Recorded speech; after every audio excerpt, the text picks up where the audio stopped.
Om Atma Tattvam Shodayami Swada. Vidya Tattvam Shodayami Swada.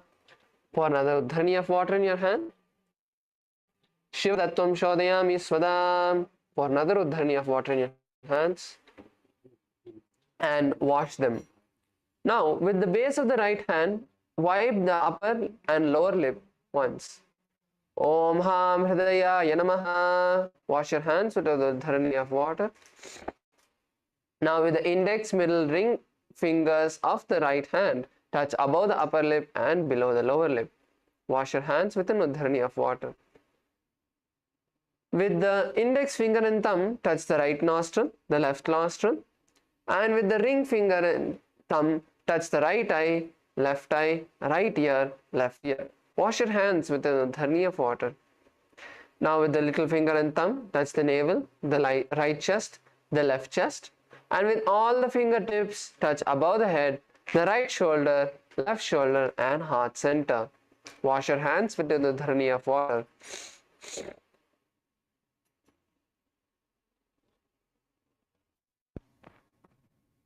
Let us now begin the Sankalpa, the conscious resolution. Set the conscious resolution that you want to have for your whole day. During Nithyananda Yoga, anything that we set becomes a part of our biomemory and muscle memory.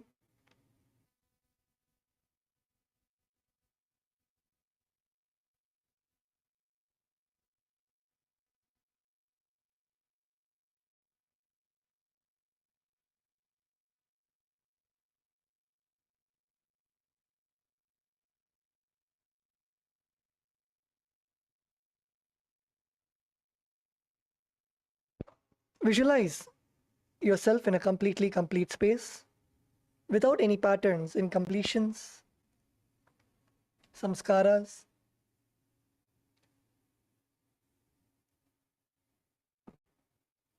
Visualize your body, the way that you want to manifest your body with complete strength, health, without any disease. Craft your body in your inner space, and through the Nithyananda Yoga, we'll be manifesting it into reality.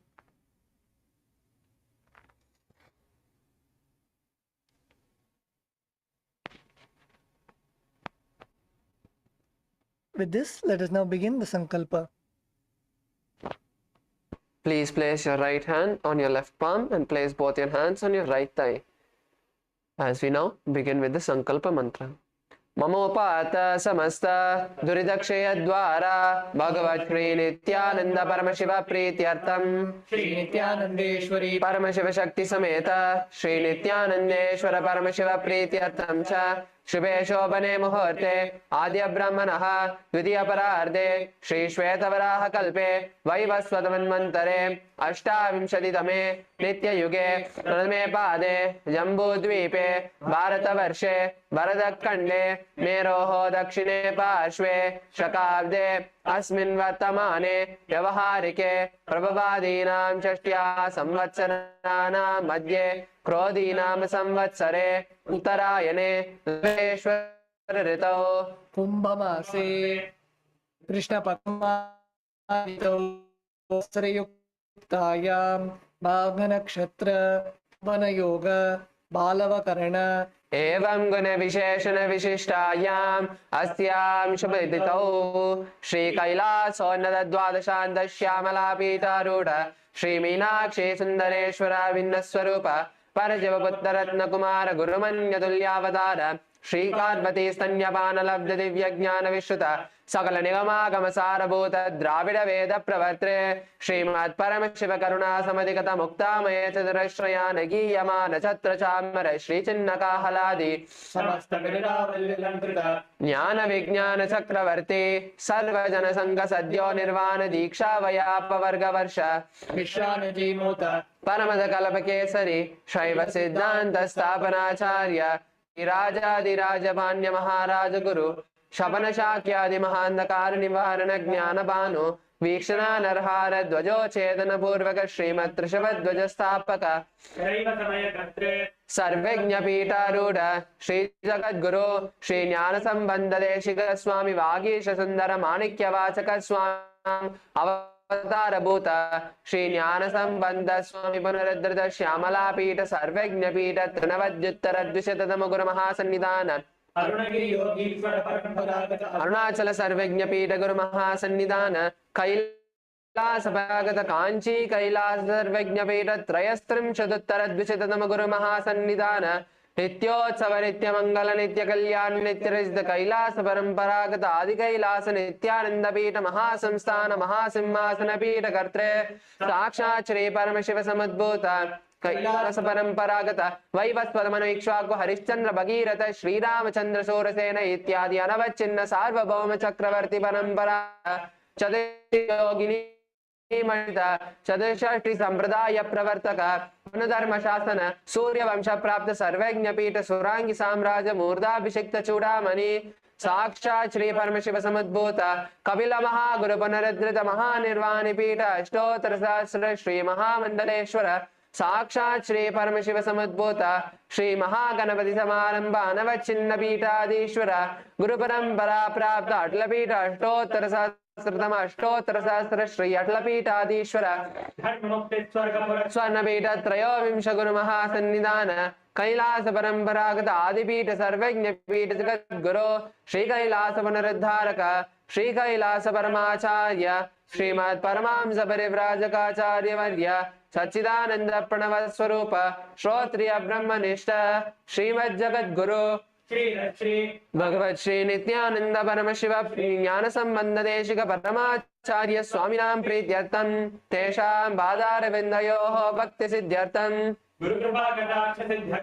क्षेम स्थैर्य वीर्य विजय आयुरारोग्य ऐश्वर्याणाम् अभिवृद्ध्यर्थं धर्मार्थ काम मोक्ष द्रविद फल पुरुषार्थ सिद्ध्यर्थं समस्त हृदोपशान्त्यर्थं समस्त मंगलावाप्यर्थं भगवत् श्री नित्यानंद परमशिव प्रसादेन सकुटुम्बस्य ज्ञान वैराग्य जीवन मुक्ति प्राप्त्यर्थं पूर्ण आरोग्य युक्त दृढ़गात्र यौगिक शरीर सिद्ध्यर्थं परम शिव शक्ति आविष्करणार्थं नित्यानंद योगाभ्यासं करिष्ये.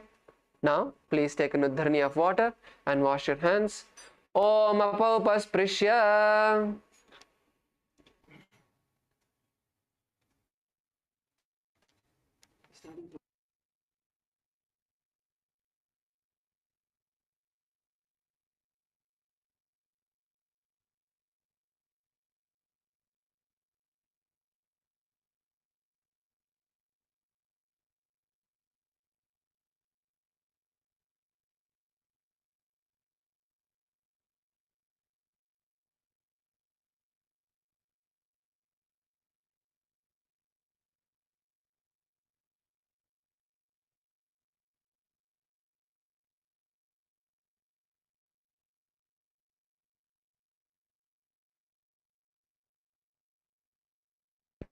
Now please put your Panchapatra and Udharni to the side and let us stand up on our mats.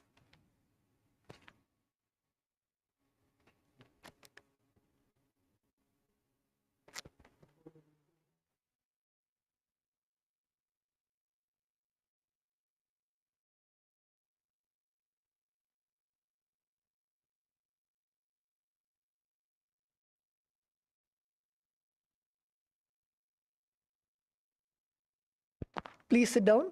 Please sit on your mat. We'll be beginning with the Prathama Vinyasa Krama sequence.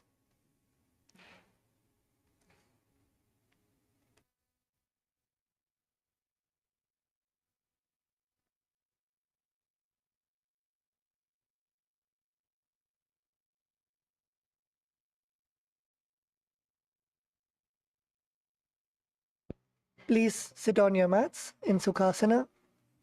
Sit in a comfortable position, cross-legged with your head, neck and spine in a straight line. Bring your index and thumbs together in the Bindu Mudra.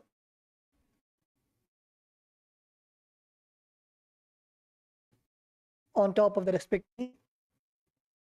Realize Bhagavan Paramashiva, Swamiji in your inner space. Perform the Samana Kumbhaka, that is inhale Feel the air fueling your Jataragni and exhale. Jataragni is the fire in your stomach. The Bandha is Mahamudra Bandha, that is keeping your chin to your chest in Jalandhara Bandha, bringing your stomach in and up in the Uddiyana Bandha, and contracting your perineum in the Mula Bandha. The japa that we'll be chanting is Soham Tat Sukhasanamityuktam Asaktastat Samacharet Asanam Vijitam Yena Jitam Tena Jagatrayam. Now relax. The next asana is Parvatasana. Extend both your feet forward and bring your feet into Padmasana. Keep your legs on top of the other thigh. Bring your palms together in the Atmanjali Mudra in front of your heart center and raise them above your head. Keep your elbows straight. Visualize yourself as Mount Kailash. Perform the Samana Kumbhaka, that is inhale. Feel the air fueling your Jataragni, the fire in your stomach, and exhale. Perform the Mula Bandha, Uddiyana and Jalandhara Bandha, all three bandhas, that is your chin to your chest, your stomach pulled in and up, and contracting the perineum. And the japa of Soham. अतवक्षे Mahadev पर्वतासनमङ्गलं यत्कृत्वा स्थिररूपी स्यात् षट्चक्रादिविलोपनम्. Now relax. The next asana is Halipavasana. In Halipavasana, bring the soles of your feet together in front of you. Hold the left hand by your right hand behind your back. Now slowly bend down and place your forehead on the ground behind your heels. Place your head to your heels. Engage all the three bandhas and gaze to the nose. Visualize Swamiji in your inner space. Perform the Samana Kumbhaka, that is inhale. Feel the air fueling your Jataragni, the fire in your stomach, and exhale. Perform the Mahamudra Bandha, that is all three bandhas together. Jalandhara Bandha, putting your chin to your chest. Uddiyana Bandha, pulling your stomach in and up. And Mula Bandha, contracting your perineum. And the japa of Soham.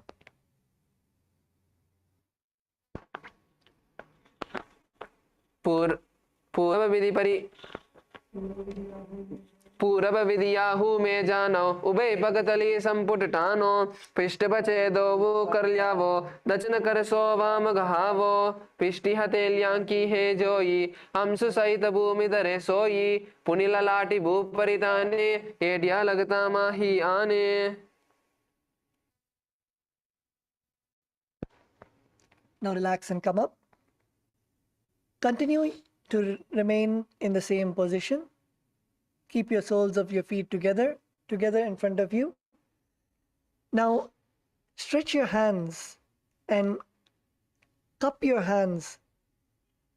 Cup your palms and stretch your hands in front of your feet and bend all the way down. Letting your head touch your heels and your palms in front of you on top of your head. Engage all the three bandhas and the nose. Visualize yourself as a snake. Perform the Samana, that is inhale. Feel the Vayu, the air, fueling your Jataragni, and exhale. Perform the Mahamudra Bandha, that is all three bandhas together. Jada, putting into your chest. Uddiyana Bandha, pulling your stomach in and up. and Mula Bandha, contracting your perineum. Perform the japa of Soham.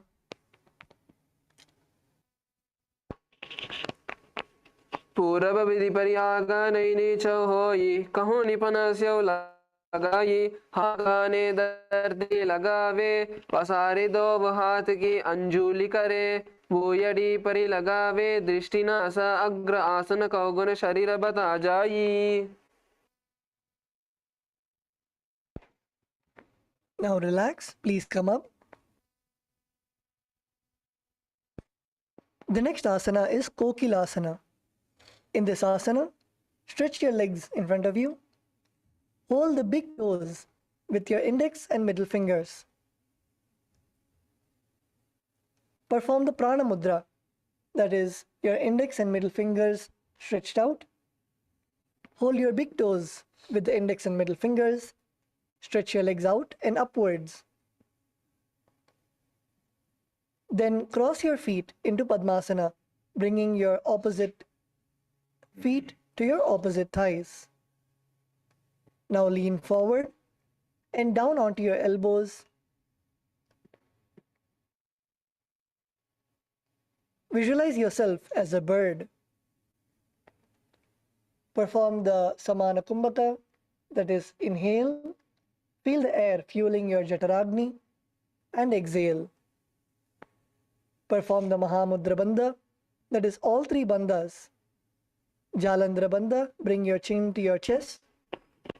Udhyana Bandha, pulling your stomach in and up. And Mula Bandha, contracting your perineum. And the internal japa of Soham. अतान्यदासनं वक्षे येन सिद्धो भवेन्नरः अकस्माद्वायुसञ्चारं कोकिलाख्यासनेन च ऊर्ध्वे हस्तद्वयं कृत्वा तदग्रे पादयोः सुधीः.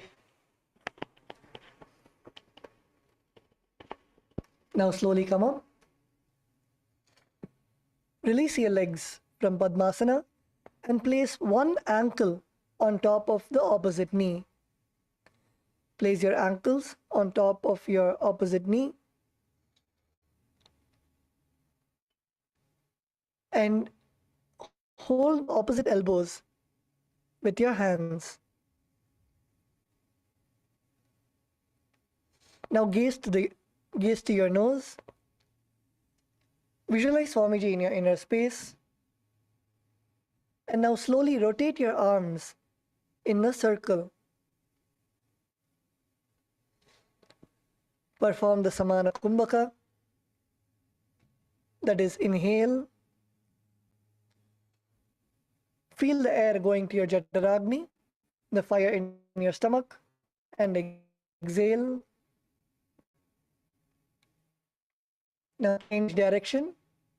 If your hands were going in the clockwise direction, change direction. Perform the Mahamudra Bandha, that is, all three bandhas together. Jalandhara Bandha, putting your chin to your chest. Udhyana Bandha, pulling your stomach in and up. And Mula Bandha, contracting your perineum.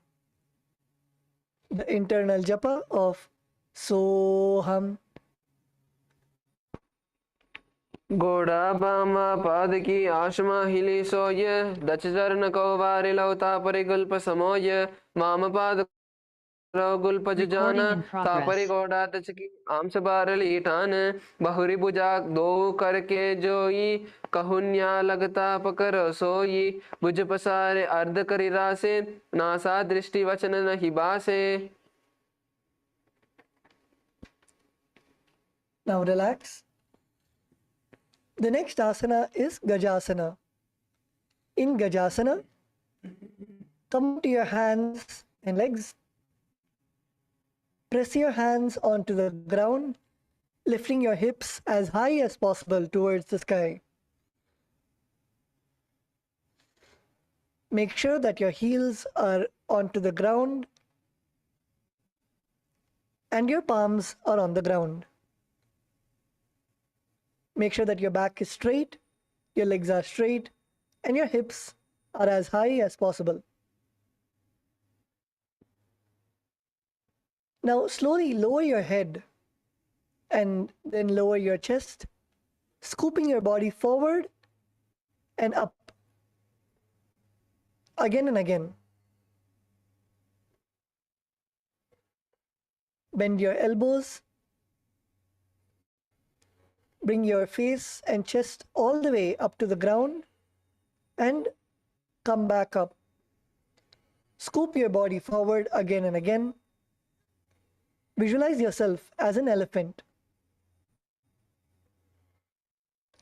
Perform the pranayama of the Samana Kumbhaka, that is, inhale, feel the Vayu going to your Jataragni, and exhale. Perform the Uddiyana Bandha, that is pulling your stomach in and up, and the Mula Bandha, contracting your perineum, and the internal japa of Soham.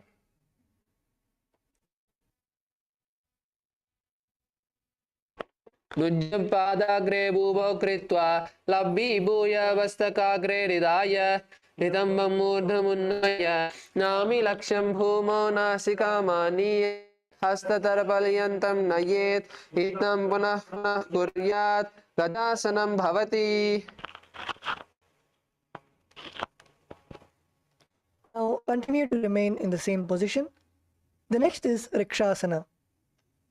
In this asana also, place your palms firmly onto the ground and now alternate of your foot into the ground while lifting the other heel up.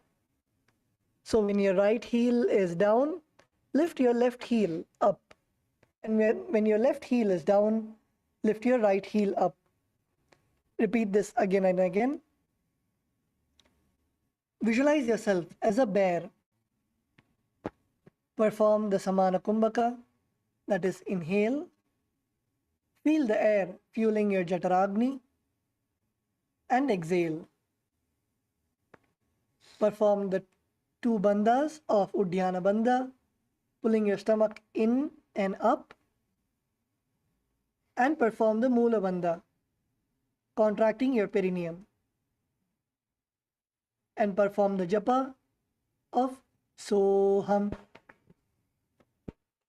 एकैकं पादमाकुञ्च गजासनं कुर्यात् रिक्षासनं भवति. Now let's all stand up. Please come to a standing position. The next asana is Vaishyasana. In this asana, stand tall on the tips of your big toes. Keep your head, neck and spine in a straight line and perform the Hridaya Mudra. The Hridaya Mudra is bringing your index, middle and ring fingers to your heart center. Visualize Swamiji in your inner space. Perform the Samana Kumbhaka, that is, inhale. Visualize the air fueling your Jataragni and exhale. Perform the two bandhas of Uddiyana Bandha, pulling your stomach in and up. And the next is Mula Bandha, contracting your perineum. Perform the internal japa of Soham.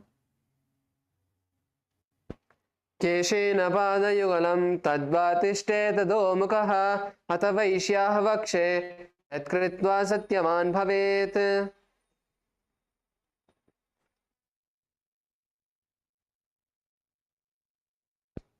Now relax. Let us now enter into the first karana of today. The first karana is the Urdhva Janu Karana. In this karana, stand with your heels touching, your toes facing outwards at a 45-degree angle, and slowly bend your knees. Now keep both your hands on the chest, your elbows parallel to the ground. Now take your right knee towards the center of your body and raise it up and back across the body to the original position. Simultaneously, As your legs are going towards the center of your body and outwards, follow the same movement with your respective hand, raising it up and across the body. Now repeat on the other side. Continue doing this again and again on both sides. This is the Urdhva Janukarana.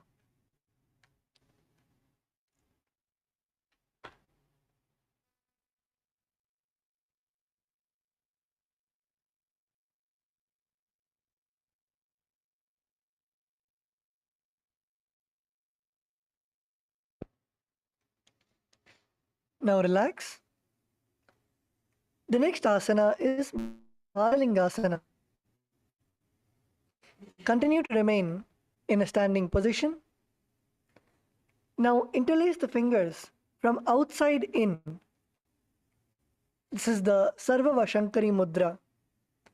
In the Sarvavashankari Mudra, interlace your fingers from outside in so that your fingers are facing you and your knuckles are facing outwards.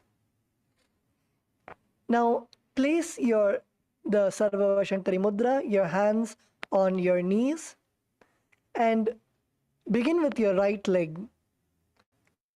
Pull your right knee towards your chest as much as possible, keeping your spine straight. Visualize yourself caressing a baby. Perform the Samana Kumbhaka, that is, inhale, feel the Vayu, the air, fueling your Jataragni, and exhale. Perform all three bandhas, the Mahamudra Bandha. So the first is Jalandhara Bandha, tuck chin to your chest.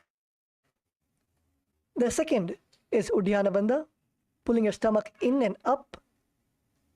The third is Mula Bandha, contracting your perineum. Gaze to a point in front of you, so you are standing stably without shaking.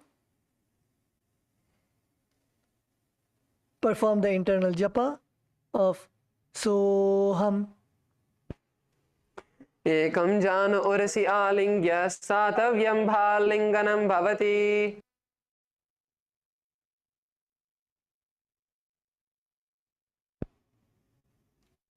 Now relax.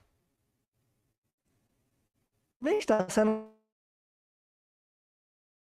is Padapidanasana. In Padapidanasana, take your right foot and pull it behind towards your buttocks, bend your knees, and hold your right foot behind you with both your hands. Keep your head, neck, and spine in a straight line. Visualize Swamiji in your inner space. From the Samadhi, that is, inhale. Visualize the air going into your Jataragni. Perform the Mahamudra, that is, all three bandhas together. The first is the Jalandhara Bandha, putting your chin to your chest.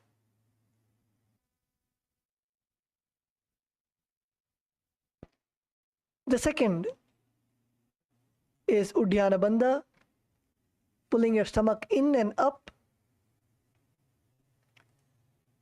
The third is Mula Bandha, contracting your perineum. Perform the japa, Soham.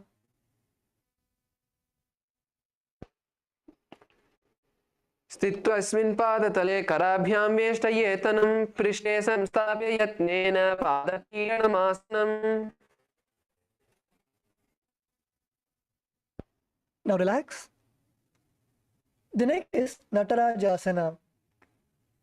In Natarajasana, now with your right hand, hold on to your sole of your right foot from the inside.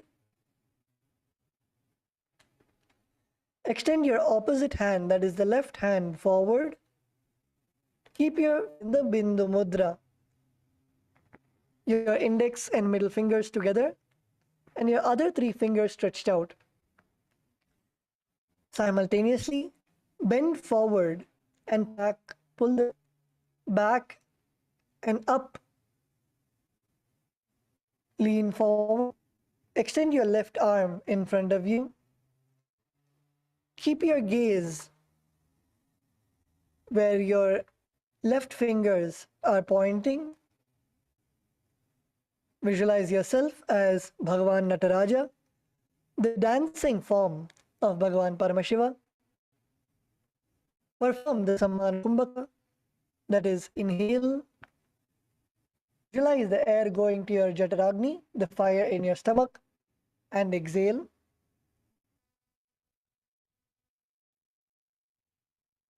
Perform Mula Bandha, contracting your perineum, and the internal japa of Soham.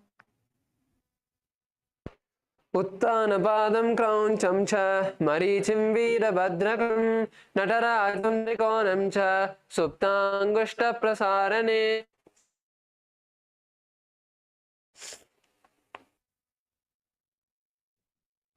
Now let us repeat all of these 3 asanas on the other side. The first is the Balalingasana. Mudra. Fingers from outside in.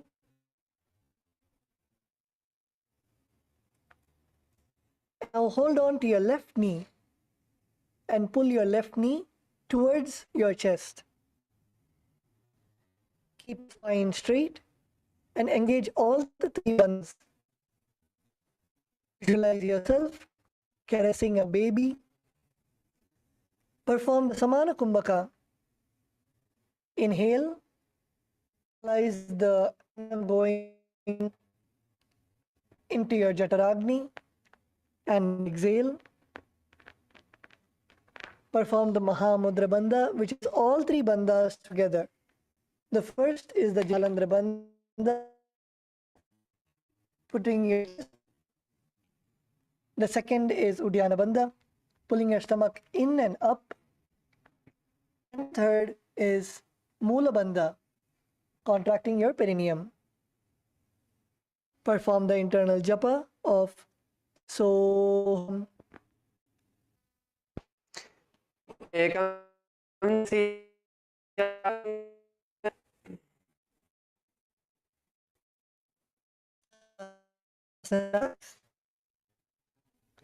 The next asana is the Pidanasana. Now please take your left foot and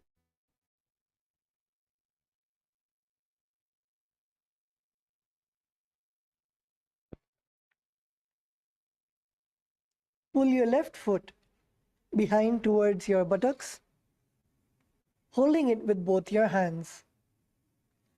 Keep your head and spine in a straight line and engage all 3 bandhas. Visualize Swamiji in your space. Perform the Samana, that is, inhale. Visualize the prana going into your Jatara and exhale. The Mahamudra Bandha, the all 3 bandhas together. The first is Jalandhara Bandha, putting your chin to your chest. The second is Uddiyana Bandha, pulling your stomach in and up. And the third is Mula Bandha, contracting your perineum. Perform the internal japa of Soham. स्थित्वैकस्मिन् पादतले कराभ्यां वेष्टियेतनम्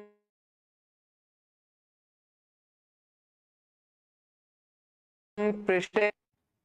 The next asana is Natarajasana. With your left hand, hold on to the of your left foot inside. Extend your right hand forward with your index and thumb together in the Bindu Mudra. Now lean forward and raise your left foot behind you. Visualize yourself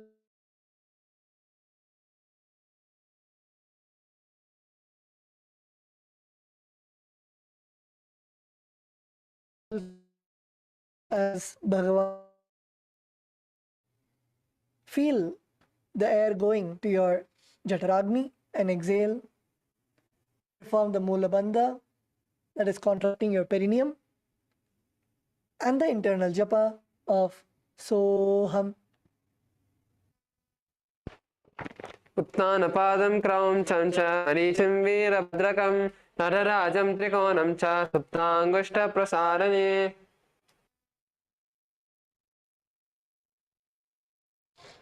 Now please relax. The next is the Ardharechita Karana. In the Ardharechita Karana, bring your heels together. Your feet pointing outwards, your toes pointing outwards, and your knees bent. Come to Aramandi position. Now keep your left hand at your chest and extend the right hand out and wide. Now, like a pendulum, bring your hand all the way back to your chest, and while the arm swings, move your fingers one by one towards the palm, then outwards. Now bring your hand all the way up to your nose. This is the Ardharechita Karana.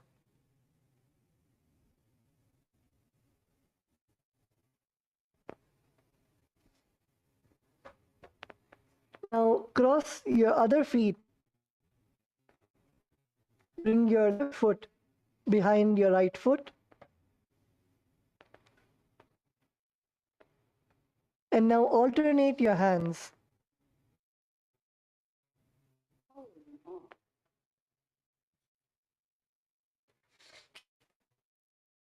Right hand to your chest and left hand swinging like a pendulum with your arms stretched forward, and then coming all the way in and touching your nose.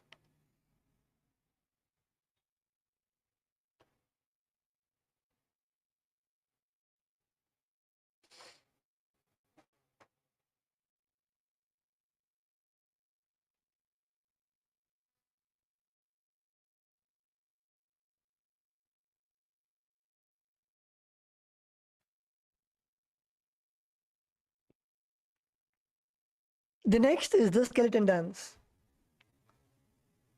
Now continue to remain standing on your mats. Visualize yourself as a skeleton without any muscles, any flesh, any skin, just as a pure skeleton. Now shake your body intensely without any coordinated movements. Shake all of your joints, your knees, your shoulders, your elbows, your neck, your body intensely.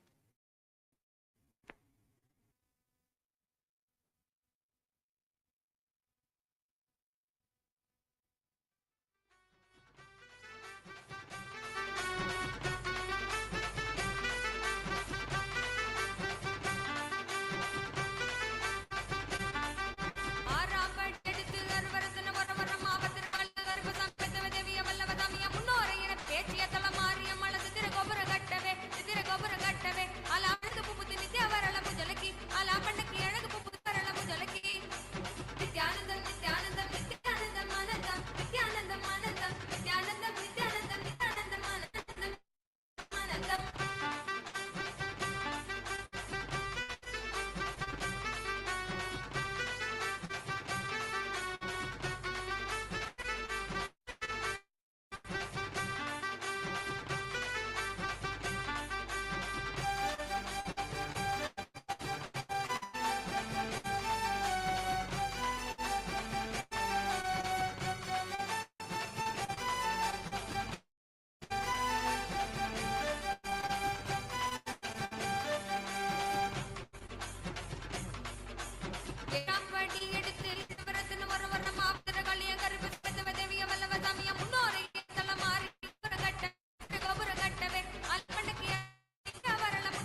Now relax.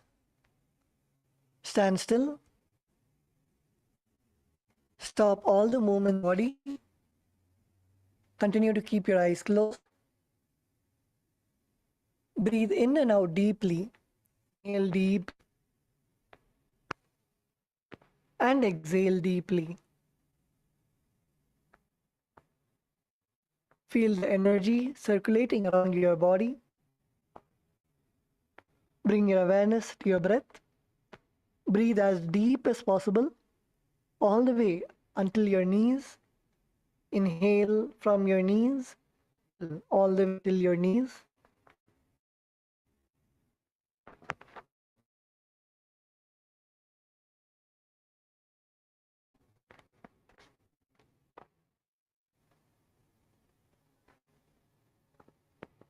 Now open your eyes.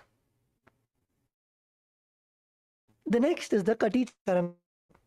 In the Katicha, first get into the Aramandi position, that is your heels together, toes pointing outwards and your knees bent. Now bring your hands above your head with your arms crossed and your palms facing backwards.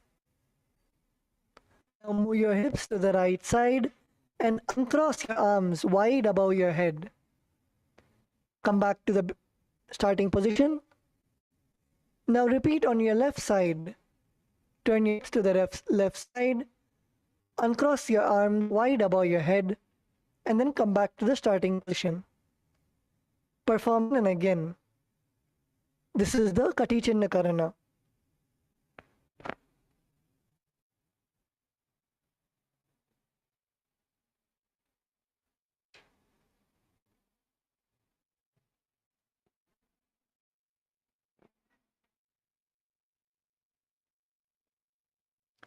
Now relax.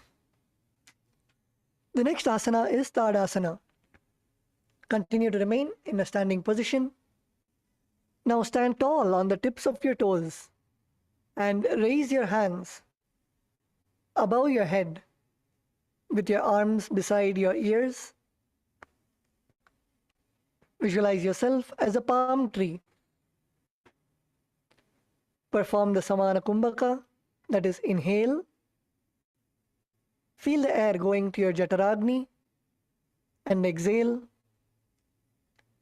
Perform the Mahamudra Bandha, that is all three bandhas together. The first is the Jalandhara Bandha. Place your chin to your chest. The second is Udhyana Bandha. Pull your stomach in and up. And the third is Mukha Bandha. Contract your perineum. Perform the internal japa of Shivoham. महामुद्राबद्धकोनो ताडासनविभेदकान् विनोतानं सदा कुर्यात् अन्तर्वत्नीपतिप्रिया.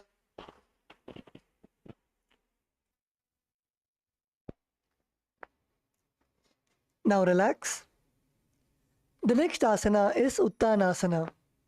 In the Uttanasana, from the standing position, lean forward and down, bringing your hands flat onto the ground. Bend as much as possible. Bring your hands flat on the ground. Bend from your hips.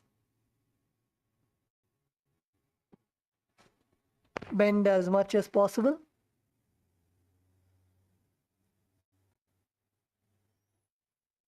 Engage all the three bandhas and bring your forehead towards your knees. Once your hands are placed on the ground, pull your knees inside and place your forehead on your knees. Even if it is paining or you're feeling a discomfort in your hamstrings or in your back, it is fine. Surrender to Swamiji's feet and unclutch from the pain. Breathe in and out deeply in the Samana Kumbhaka. That is inhale. When you hold your breath, visualize the air going to your Jataragni and then exhale. Each time you exhale, bend yourself more forward and more down, and bring your forehead closer and closer to touch your knees. Perform the Mahamudra Bandha in this asana also. The Mahamudra Bandha is all three bandhas together. The first is the Jalandhara Bandha, placing your chin to your chest. The second is Udhyana Bandha, pulling your stomach in and up. And the third is Bandha, contracting your perineum. Perform the internal japa of Shivoham. महामुद्राबद्धकोणो ताडासनविभेदकान् विनोतानं सदा कुर्यात् अन्तर्वत्नेपदे प्रिया. Now relax. The next asana is Tarakshvasana. In Tarakshvasana, place your hands flat on the ground, shoulder width apart.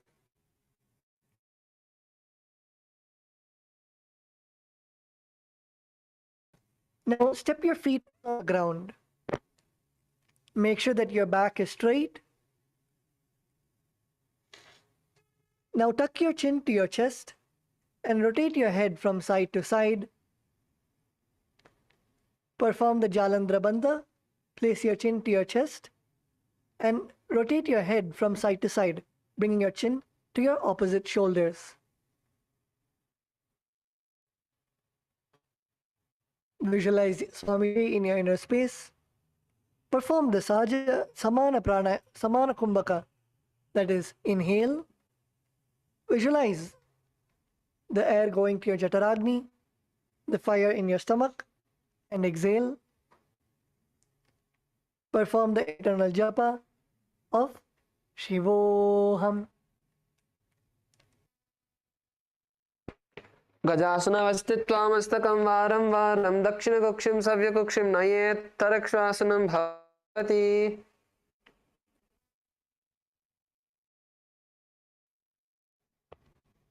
Now relax. The next asana is Bhujangasana. In Bhujangasana, lower your entire body onto the ground. Lower your body down onto your stomach and keep your toes pointing backwards.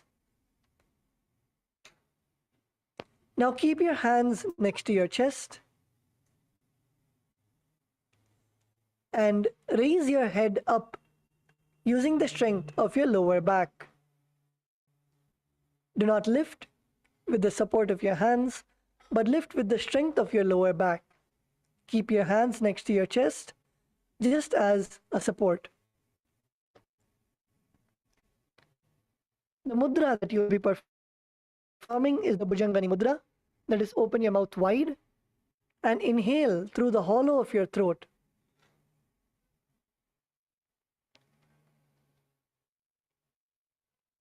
Visualize yourself as a cobra. Perform the Samana Kumbhaka, that is, inhale. Visualize the air going to your Jataragni and exhale. Perform the Mula Bandha, that is, contracting your perineum, and the internal japa of Shivoham. अङ्गुष्ठनाभिपर्यन्तम् अधो भूमौ विनिन्यसेत् कराभ्यां चतुरां धृत्वा ऊर्ध्वशीर्षः पनीवहि देहाग्निर्वर्धते नित्यं सर्वरोगनिराशनं जागर्ति भुजगी देवी भुजङ्गासन साधनात्.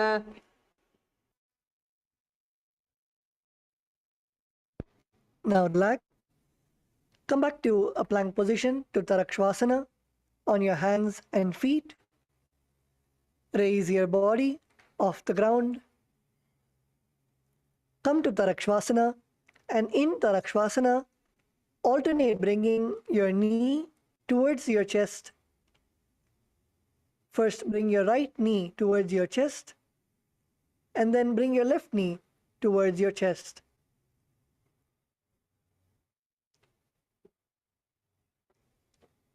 Feel your abdominal muscles contracting. as you bring your knees as close as possible to your chest. Visualize Swamiji in your inner space. Perform the Sahaja Kumbhaka, that is, inhale.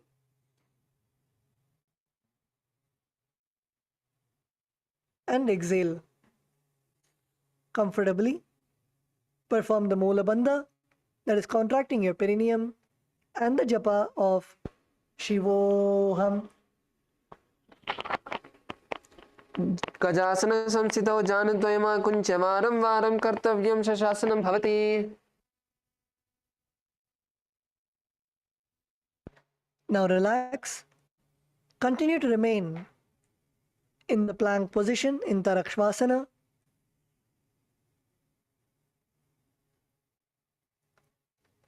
Now place one foot forward in between both your hands. And simultaneously place one other foot in front of your hands, and the hands which were in between your foot which was in between your hands to the back. Continue to alternate again and again. This is the Rathasana. Visualize yourself as a chariot. Perform the Sahaja Kumbhaka, that is, inhale and exhale comfortably. Perform Mula Bandha, contract perineum, and the japa of Shivoham. गजासन संस्थितौ एकैकं पादं पुरोमार्गेण भ्रामयित्वा कर्तव्यं रथासनं भवति.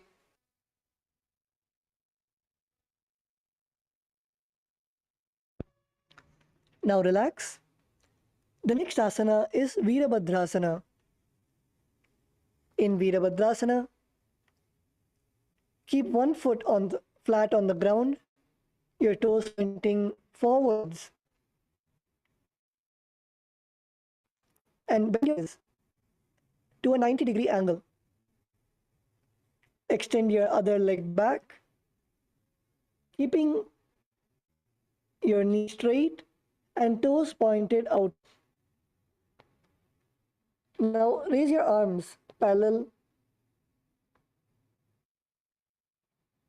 and pull your stomach in and up in the Uddiyana Bandha,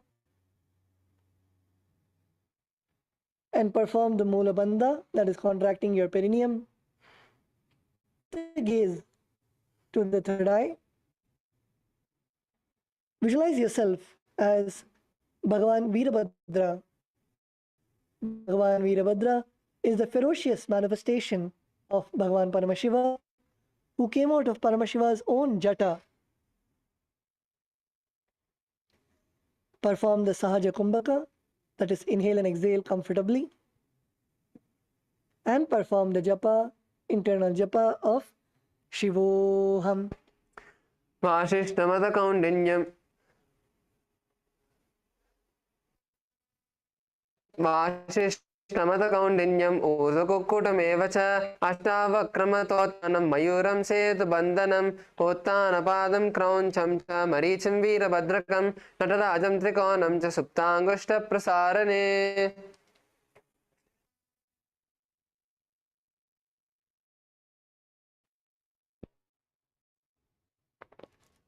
The next is Virabhadrasana on the other side. Now bring your opposite foot forward, your toes pointing forwards, and bend your knees to a 90-degree angle. Bring your hips as low as possible. Extend your other leg back, keeping your knee straight and toes pointed in an outward.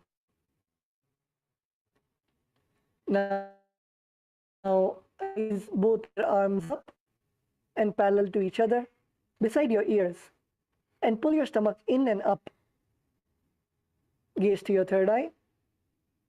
Visualize yourself as Bhagavan Virabhadra, the ferocious manifestation of Paramashiva. Perform the Sahaja Kumbhaka, is inhale and exhale. Perform the Uddiyana Bandha, pulling your stomach in and up, and perform the Mula Bandha, contracting your perineum, and perform the japa, internal japa of Shivoham. वासिष्ठमतकौण्डिन्यं मूर्तकुक्कुटमेव च अष्टावक्रमतोतानं मयूरं सेतुबन्धनम् उत्तानपादं क्रौञ्चं च मरीचिं वीरभद्रकं नटराजं त्रिकोणं च सुप्ताङ्गुष्ठप्रसारणे.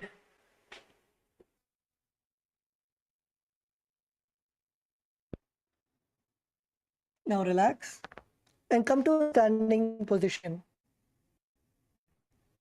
The next asana is in Vrikshasana. Stand tall and bring one foot to your inner thigh.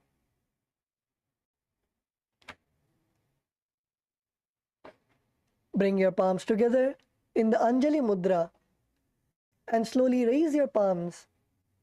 Raise your hands above your head. Keep your elbows straight. Visualize yourself as a tree. Keep your gaze at a fixed position.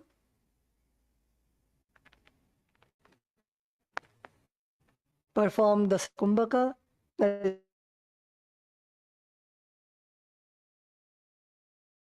is, perform the Uddiyana Bandha, pulling your stomach in and up, and perform the Mula Bandha, contracting your perineum. And perform the internal japa of Shivoham. वामोर्मूलदेशे च यां यं पादं निधायतो तिष्ठेतु वृक्षवद्भूमौ वृक्षासनमिदं विदुः.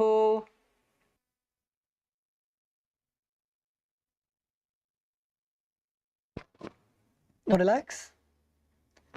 The next asana is Garudasana. In Garudasana, stand tall and bring your foot to your opposite hip.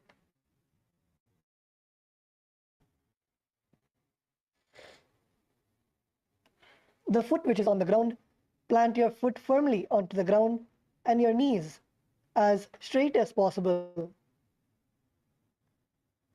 The mudra is Namaskara Mudra. Place your hands, palms together in front of your chest. Visualize yourself Bhagavan Garuda. Bhagavan Garuda is the Vahana of Bhagavan Mahavishnu.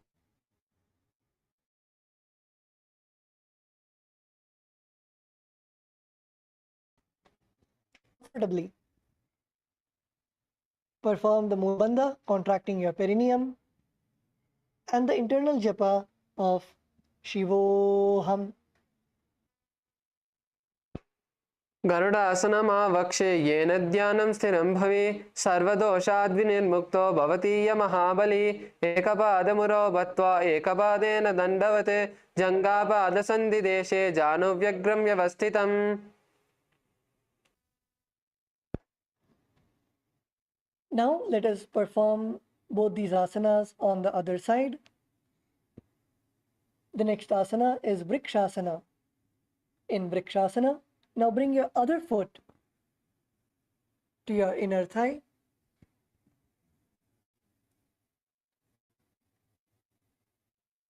Now bring your palms together in the Anjali and keep your hands in front of your heart center and slowly raise your hands above your head. Keep your elbows straight. Visualize yourself as a tree. Keep your gaze at a fixed position and maintain your balance. Perform the Sahaja Kumbhaka, that is, inhale and exhale comfortably.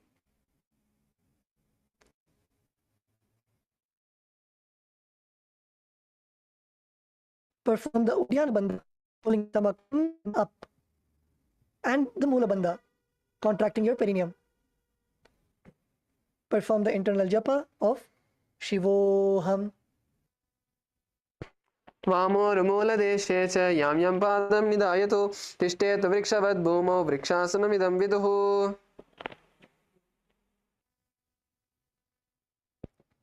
Now relax. The next asana is Garudasana on the other side. Now take your other foot and place your foot at your opposite thigh, opposite hip. The feet on which you are standing, make sure you're planting your feet to the ground and keep your knees straight as possible. Now bring your palms together in front of your heart center in the Namaskara Mudra. Visualize yourself as Bhagavan Garuda, the Vahana of Bhagavan Mahavishnu. Perform the Sahaja Kumbhaka, that is, inhale and exhale as comfortably as possible. Perform the Mula Bandha, contracting your perineum. Perform the japa of Shivoham. गरुडासनमावक्षे येन ध्यानं स्थिरं भवेत् सर्वदोषाद् विनिर्मुक्तो भवदीय महाबली एकपादमुरो बद्ध्वा एकपादेन दण्डवत् जङ्घापादसन्निदेशे जानुव्यग्रं व्यवस्थितम्. Now, let's move on to the next asana. The next asana is going to be Trikonasana. In Trikonasana, we're going to sit one leg far back. So one leg pointing forward, other leg pointing sidewards. Now, as you are in this position, you're going to bend down towards the feet that is straight in front of you. You're going to bend down all the way, touching the floor with your hand, and the opposite hand going towards the sky, and look up. Bring your gaze up towards the sky. In this position, try to place your palm completely on the ground if you can. If you're not able to go all the way down, you can place your hands on your calf or on your knees, however you are, whichever is comfortable for you, and slowly pull yourself down towards the floor, supporting yourself, and visualize yourself as a triangle in your inner space with the internal japa Shivoham.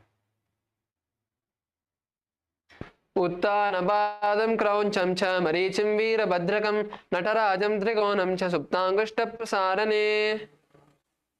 Now, please come back to this position. In this position, we are going to do the same Trikonasana on the other side. Now, stretch your feet out on the other direction. Stretch your feet out on the other direction. One leg facing forward, one leg facing the side. Now, bring your hand parallel to the ground, bring your hands out parallel to the ground, and bend down towards the feet that is pointed in front of you. Bend down, and the other hand raising up straight. Look up, gaze towards the sky. Gaze towards the sky. Now, if you need assistance, you can place your hands on your calves or on your knees, foot of your legs, and slowly bending down. Visualize yourself as a triangle in your inner space. The internal japa Shivoham. उत्तानपादं क्रौञ्चं च मरीचिं वीरभद्रकं नटराजं त्रिकोणं च सुप्ताङ्गुष्ठप्रसारणे. Slowly come back to the standing position. Please come back to the standing position. The next we are going to be performing Nikuta Karana.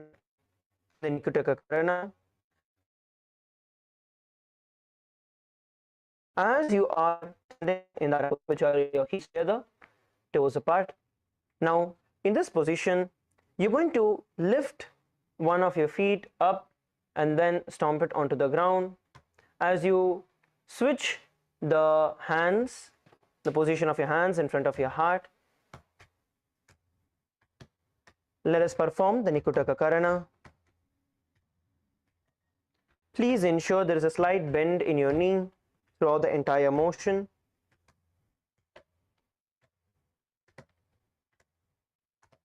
Please relax. Let us now enter into the Angushtasana.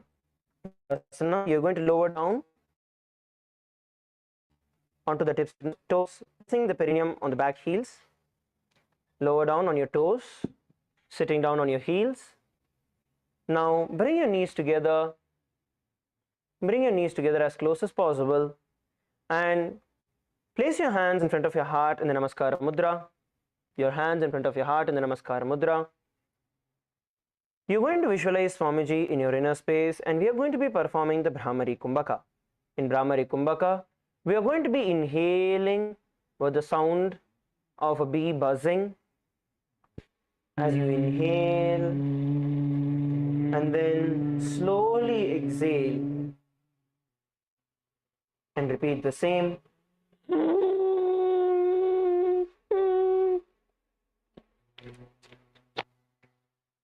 If you are unable to hold in this position, you can place your knees on the ground, but please sit on top of your toes. Perform the internal japa Sada Shivoham.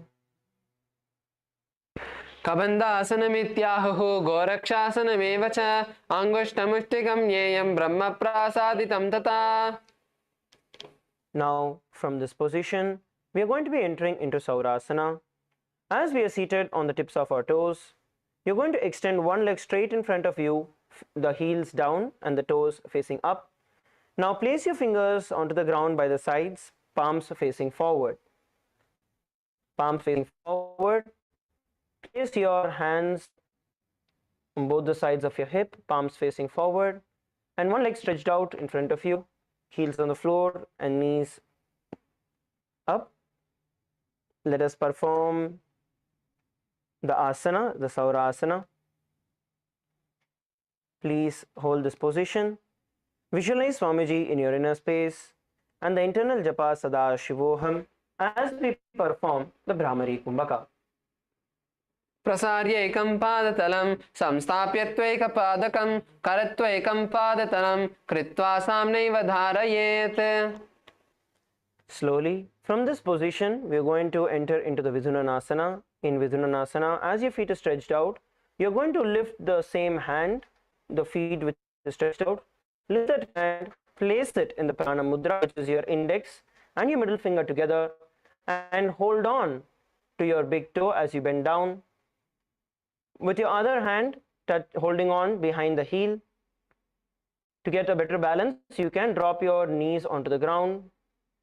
Now get yourself a full bend, pull your body all the way to the ground in this position. Pull your body all the way to the ground in this position as much as you can, and hold in the asana, in the Vidhunanasana. Please hold. As you perform the asana, bring the visualization of Swamiji in your inner space. Visualize Swamiji in your inner space and the internal japa Sada Shivoham. गुल्पस्थितो पादमेकं प्रसार्य तत्पादाग्रं संस्पृशय तत्करेण गुल्पं चान्यं धारयेत् तत्करेण दूनं पीठं चाभिषेत् शोभयत्र. Slowly come back. Now we are performing the Saurasana on the other side. Now bring the feet back in and stretch out the other foot in front of you. Stretch out the other foot in front of you. As you are in this position, make sure that your palms are touching the ground, palms facing forward. Let us all together perform the Saurasana. Please perform the Saurasana. Visualize Swamiji in your inner space, the internal japa Sada Shivoham. प्रसार्य एकं पादतलं संस्थाप्य त्वैकपादकं करत्वैकं पादतलं कृत्वा धारयेत्. Now from this position, let us now hold on to the big toe of the leg that is stretched out with the same hand. Please place your hands in the Prana Mudra, having your index and middle finger together, and hold on to your big toe. The other hand holding on to the heels behind you. You can place your knee onto the ground in the same position. Place your knee on the ground as you hold on to the heel and bend down all the way to the ground in Vidhunanasana and hold here for a few seconds. Hold here for a few seconds. Visualize Swamiji in your inner space and the internal japa Sada Shivoham. गुल्पस्थितौ पादमेकं प्रसार्य तत्पादाग्रं संस्पृशेत् तत्करेण गुल्पं छायं धारयेत् तत्करेण नूनं पीठं छाविसेत् शोभयत्. All of you can relax, come back to sitting on top of your toes. Please sit on top of your toes. Now as you are sitting on top of your toes with your butt on the perineum, on your heels, now you're going to be placing the back of your hands resting on the sides of your knees. Have a slight gap between your knees. Have a slight gap between your knees. Your toes continue to be together. Only the knees are separated. The toes are together. Knees are a little bit stretched out. Now place your palms on your knees, palms facing upward. We are now going to be performing the Jalandhara Bandha as we do the Brahmari Kumbhaka. So first inhale, making the sound of a B. Once you inhale completely, you're going to enter into the Jalandhara Bandha, bringing your chin to the chest and locking the breath inside you as long as possible, as comfortably as possible.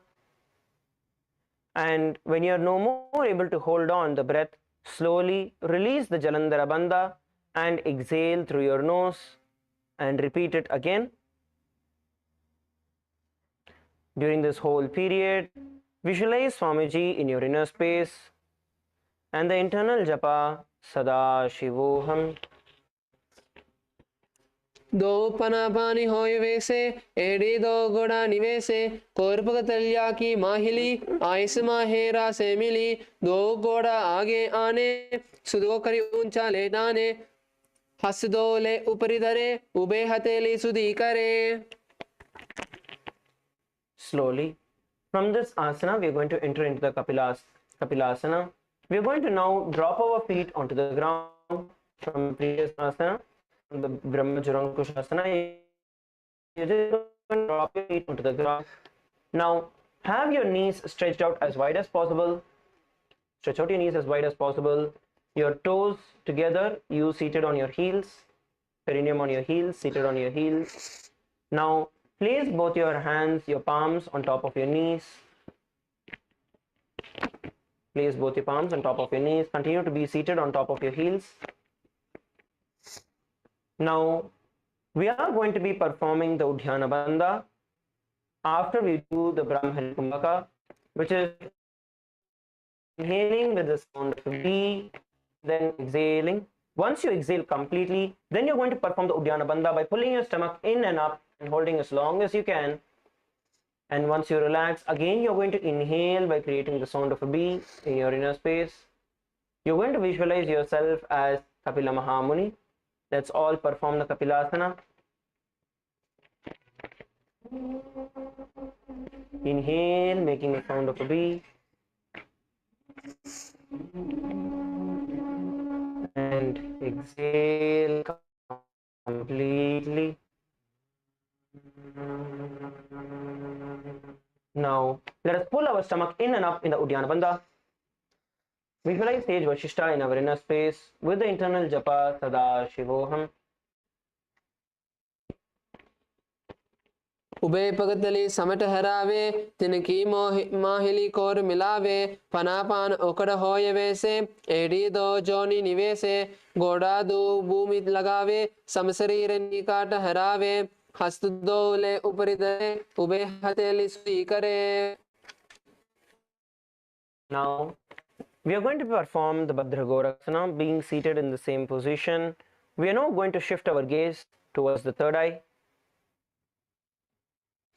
Performing just the Brahmari Kumbhaka, we are not going to do the Udhyana Bandha in this, just perform the Brahmari Kumbhaka, visualizing Swamiji in your inner space, and the internal japa, Sada Shivoham. दो पगतली संपुट करे कोरवार परितरे कोरवार ली राके ऐसे तापरी मूल द्वार टिकी बेसे गोड़ा पीड़ी भूपरी दाग हाथों गोड़ा परी राके दृष्टि त्रिकुटी मध्य जुटाने Takau Gorakabhadra Bakane. Relax. Now from this asana we are going to move to the next, which is Surya Asana. In Surya Asana, as you continue to be seated on top of your toes, as you continue to be seated on top of your toes, your perineum on the heels, now you're going to lift your the ground, knee. Now rest your palms on your knees, rest your palms on your knees, get yourself a good balance in this position. Once you're able to comfortably balance yourself in this position, you are going to place your hands in the Padma Mudra, which is the lotus mudra, where you touch your thumb together, the little finger together, and the base of your palms together. Bring it in front of your heart. Bring the Padma Mudra in front of your heart. Now slowly raise it all the way above your head and look at the gap in between your palms, looking up towards the sun. Visualize Lord Surya in your inner space and the internal japa Sadash.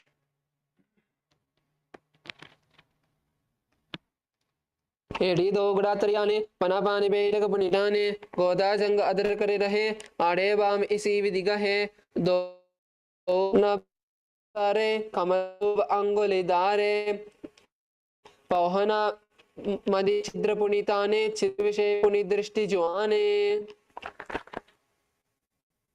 Relax. Now the next asana we are going to perform is the Mandukasana. In Mandukasana, you are going to sit with the toes flat and the perineum on the heels. Toes flat, as you can see. You're not going to be keeping your toes up straight. You're just going to keep it flat, and then you're going to sit on top of your heels. Now keep your hands on top of your knees. Hands on top of your knees, and lift the tongue towards the upper palate of your mouth. Place your tongue touching the upper palate of your mouth. Now you're going to visualize yourself as a frog in your inner space, catching the drops of nectar that is dripping from your Sahasrara chakra in your inner space. While doing this, you're going to perform the internal japa Sada Shivoham. पादतलो पृष्ठदेशे अंगुष्ठे द्वे च संस्पृशेत् जानयग्मं परस्कृत्य साधयेन्मण्डूकासनम्. Now we're going to be performing the Uttana Mandukasana, being seated in. We are now going to keep our hands on the back, holding to the opposite sides of our shoulder and pressing the side of our head with our elbows. Pressing the side of our head with our elbows. In this position, you're going to continue to visualize yourself as a frog in your inner space, catching the drops of nectar that from your Sahasrara chakra with your frog-like tongue. Let us also perform the Uttara, the Sahaja Pranayama, where you just inhale and exhale in comfortable position. Once you exhale, pull your stomach in and up into the Uddiyana Bandha with the Sada Shivoham. मंडूकासन मध्यस्थं कूर्पराभ्यां च शिरः तदुत्थानम् एतदुत्थानमण्डूकम्. Now relax. Let's enter into the next asana, which is the Simhasana. In Simhasana, you're going to cross your ankles and sit on top of your feet. Cross your ankles at the back of your butt and sit down on top of this. As you cross your ankles, sit down on top of your feet. Now keep your knees nice and wide and spread your fingers on top of your knees, palms on your knees, fingers spread wide apart. Open your mouth wide, stick your tongue out fully, and exhale forcefully again and again. Bring your gaze towards the tip of your nose, visualizing yourself as a lion in your inner space. Perform the internal japa Sada Shivoham.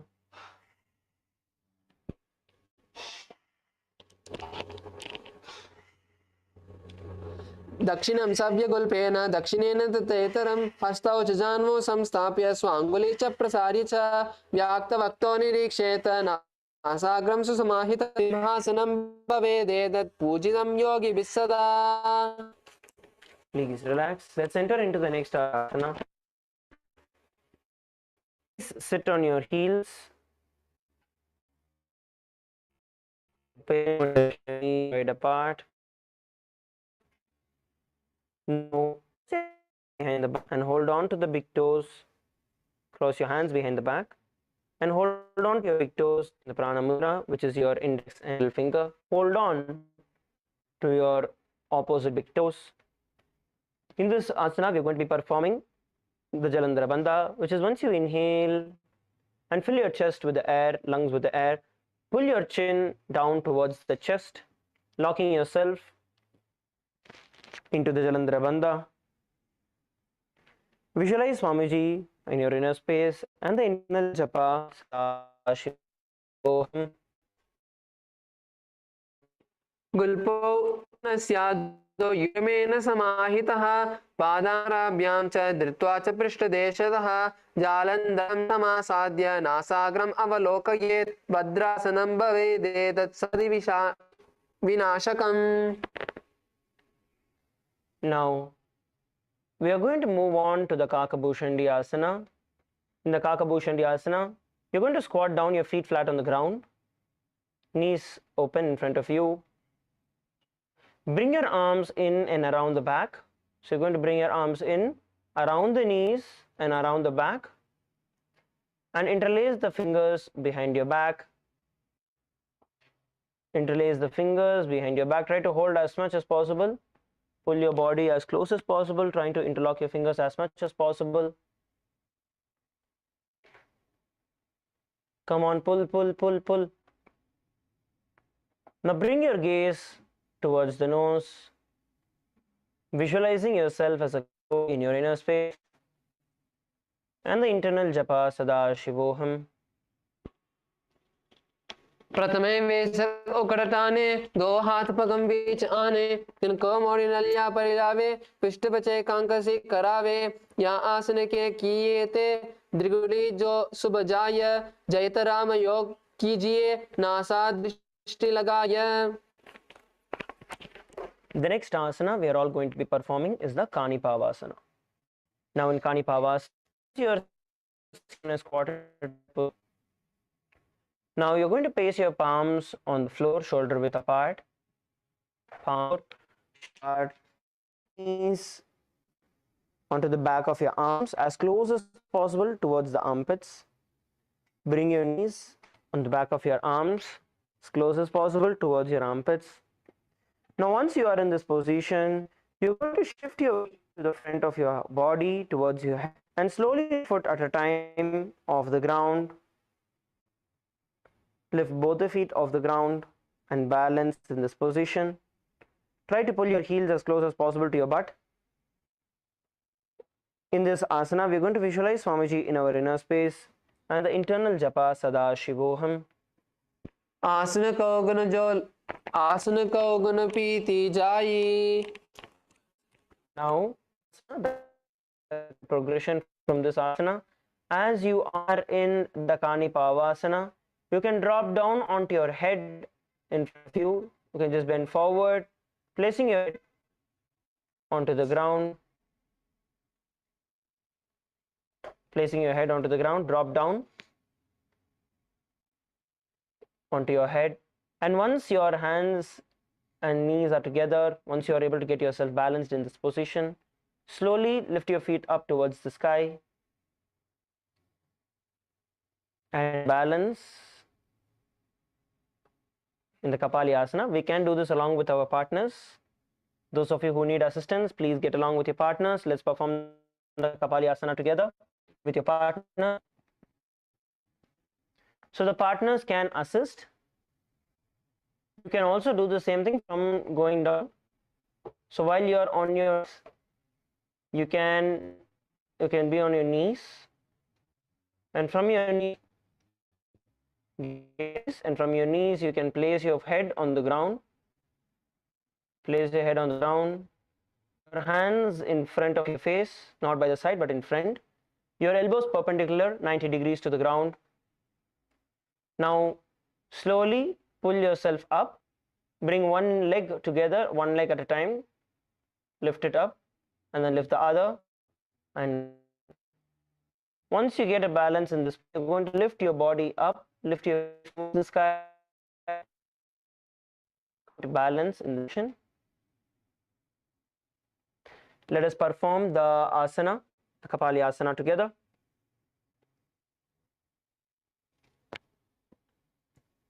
Perform the Kapali asana together. Make sure you're supporting your partner. You can now switch partners. Switch partners. Continue to perform the asana.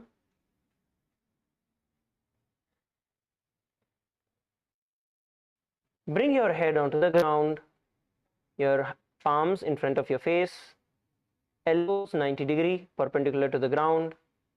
Now slowly lift your knees off, your feet off the ground, knees up towards the sky and feet up towards the sky. Balance in this position. The partners can support each other by holding this position.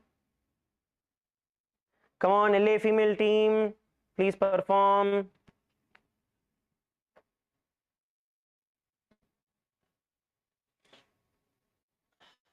LA female team, let's all perform the asana together. Kapali asana. Lift your feet up, get into a headstand. Visualize Swamiji in your inner space and the internal japa Sada Shivoham. शीश शीशा धरती ते की पग दो वो मिलिवा ऊंचा कुकरे पगतली आकाश दिश सुमन रासे दो हाथाल की हथेली दो पाशत्या धरती ते को ऋषिना आसा अग्र आसन का उग्न रहे कपाल आसन जाम बाल होई. Okay, relax, please relax. Okay, so now we are going to be entering into the next asana, which is going to be the Parshva Mayurasana. In Parshva Mayurasana, all of you come to a seated position. All of you come to a squatted position. Come on top of your feet. Squat yourself down. Squat down.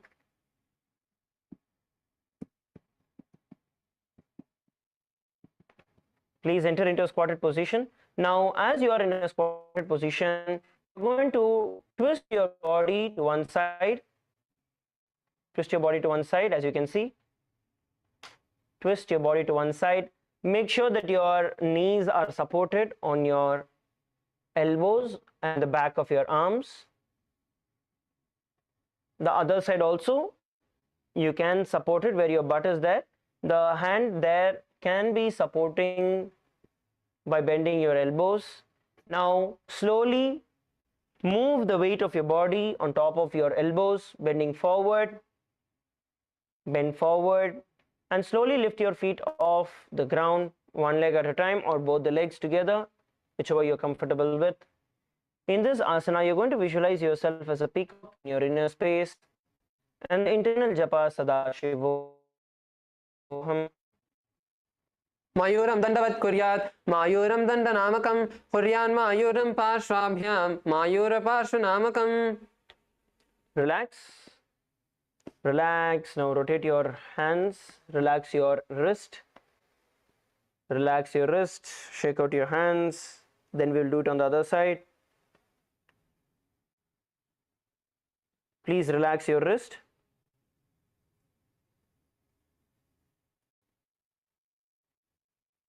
Shake your hands out.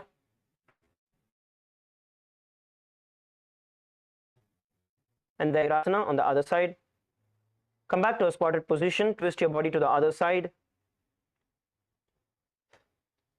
Now, as you are in this position, move your body, the weight of your body on top of your elbows. Bend forward. Bend forward and hold the position. Stretching our feet out in the Parshva Mayurasana, visualizing yourself as a peacock in your inner space. The internal japa Sada Shivoham. मयूरं दंडवत् कुर्यात् मायूरं दंडनामकं कुर्यान् मायूरं पार्श्वाभ्यां Mayur पार्श्वनामकं. Relax. Once again, come back in a seated position. Come back and hands out. The next asana we are going to be performing is going to be the Bhairanganathasana. Now, As we are, let's all enter into the Tarakshvasana, which is going to be a plank position. All of you enter into a Tarakshvasana, the plank position. Now while you are in this position, you're going to pull your feet, one of your foot all the way in front of you. It can be your left or right. Pull it all the way in front of your shoulders, in front of your arms, placing your feet right beside your palms, adjacent to your palms. Yes, pull and put. And then once you see, pull your feet as much as you can, and then you can adjust. You can then adjust your feet, how much ever you are able to adjust into the position.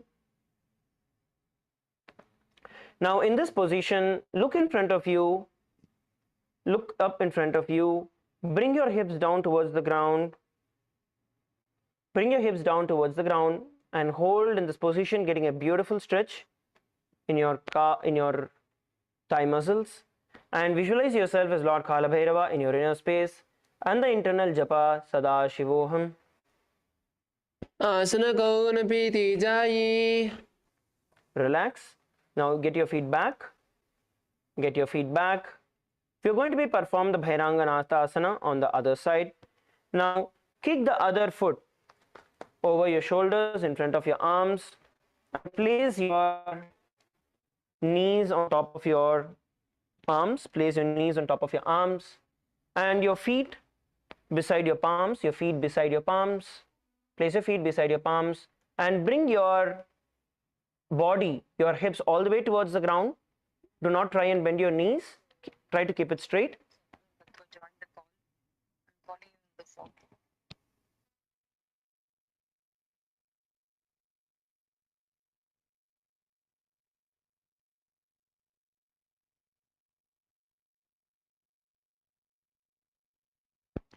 Now, as you are in this asana, you're going to visualize yourself as Lord Kala Bhairava in your inner space, and the internal japa Sada Shivoham.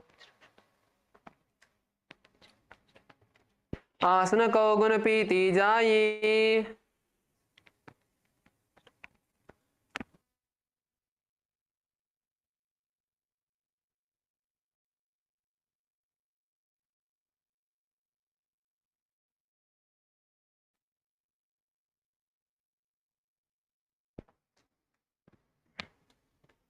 Now relax, stretch your feet out in front of you. Just relax for a few moments, shaking your body out, your feet out.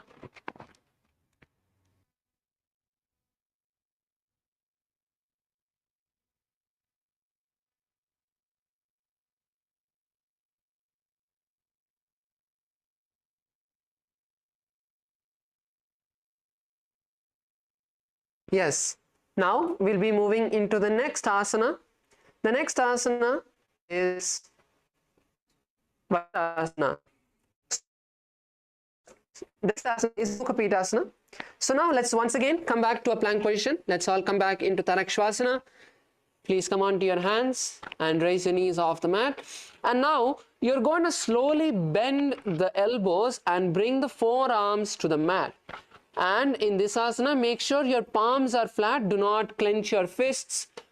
Just keep your palms flat on the mat. And now start walking your feet closer.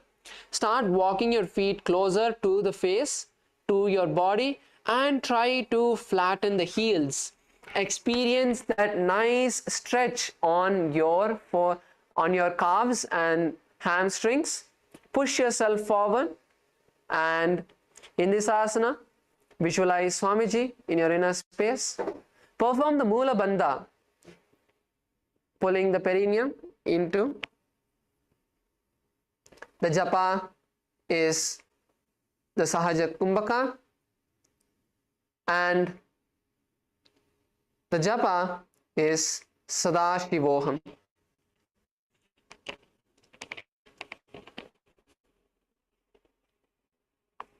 Bonyastau januni hastau chatushpadamavanmukam uttapitangri yugala katistalama bhiruka.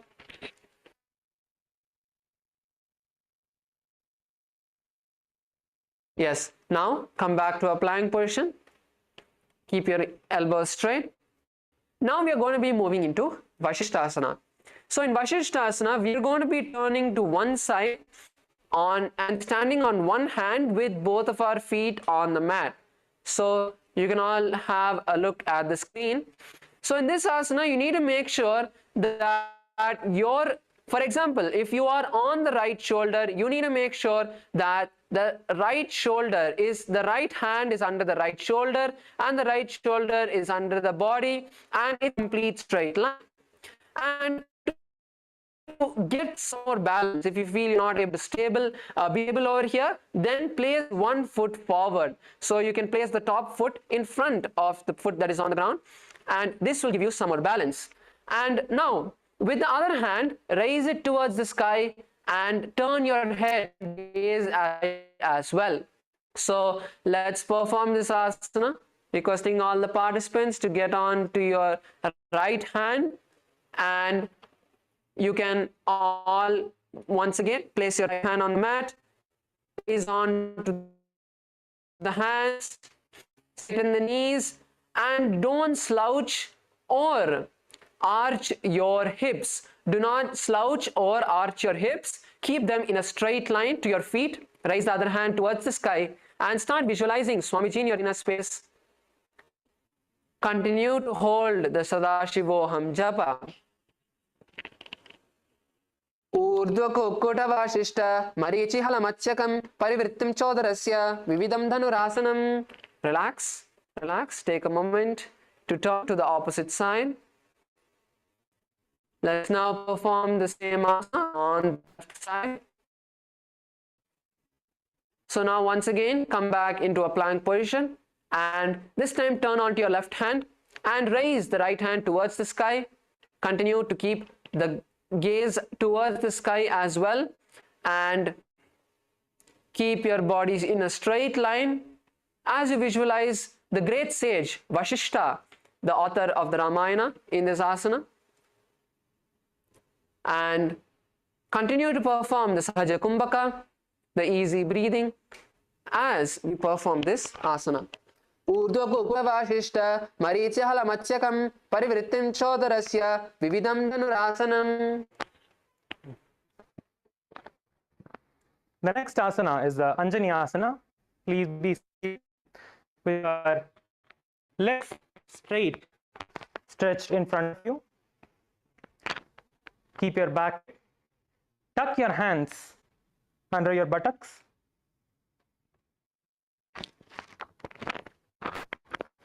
Keep your elbows straight towards your sides of the body. Keep your back completely straight. Inhale and hold your breath in the Jalandhara Bandha. Lock your neck to the chest in the Jalandhara Bandha.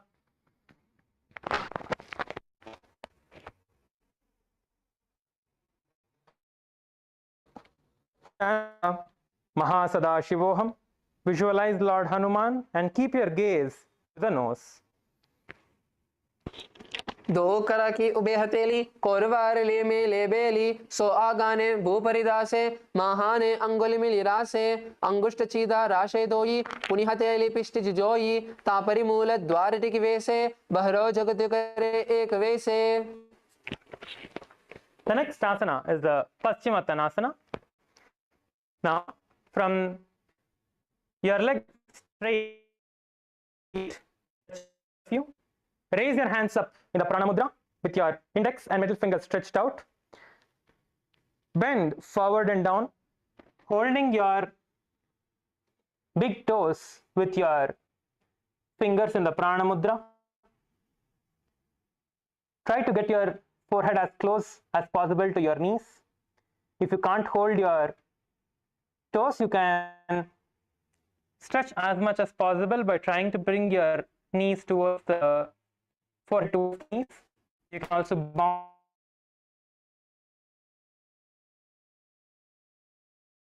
yourself up and down a little bit.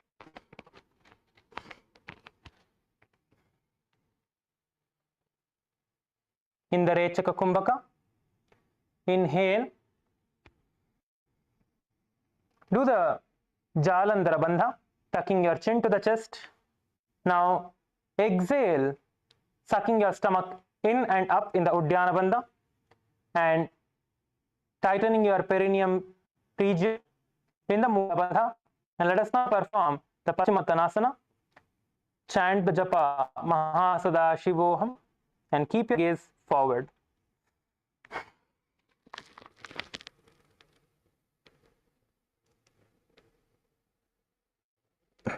जानु परिललाटं तो पश्चिमदानमुच्यते येन केन प्रकारेण सुखं दार्यं च जायते. Next is the Ugrasana. Seated in the same position, in the same posture. Place fingers behind as demonstrated by the Acharya. Inhale and exhale in the Rechaka Kumbhaka. Inhale deeply. Tuck your neck in the Jalandhara Bandha towards your chest. Exhale now. Suck stomach in and up in the Uddiyana Bandha.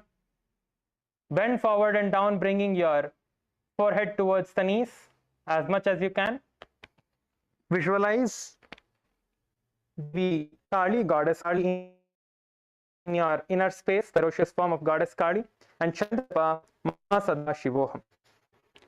स्वपानिभ्यां धृतं धृत्वा झानूपरिशिरोऽन्यसेत् आसन उग्रमिदं प्रोक्तं भवेदलिलदीपनं देहावसानहरणं पश्चिमोत्थानसंज्ञकं य एतदासनं श्रेष्ठं प्रत्यहं धारयेत् सुधीः वायुः पश्चिममार्गेण तस्य सञ्चरति ध्रुवम् एतदभ्यासशीलानां सर्वसिद्धिप्रजायते तस्माद् योगी प्रयत्नेन साधयेत् सिद्धमात्मनः उपनीय प्रयत्नेन नयस्य कस्यचित् येन शीघ्रं मरुत्सिद्धिर् भवेत् दुःखौघनाशिनी.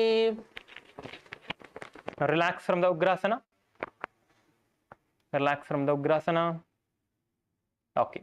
Now lift one knee up and bring your soles of the feet towards the perineum. Take your right hand in and back, and your left hand reach your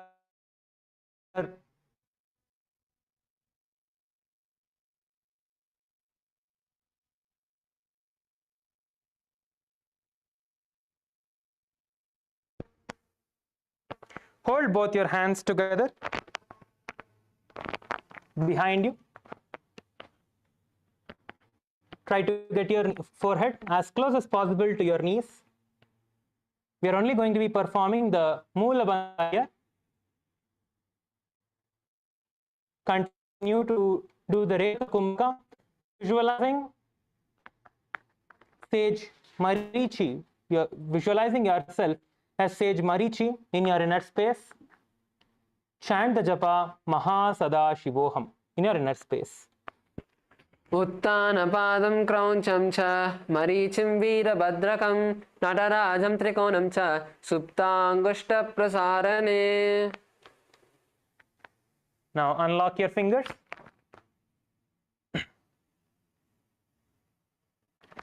Next is the Mahamudrasana.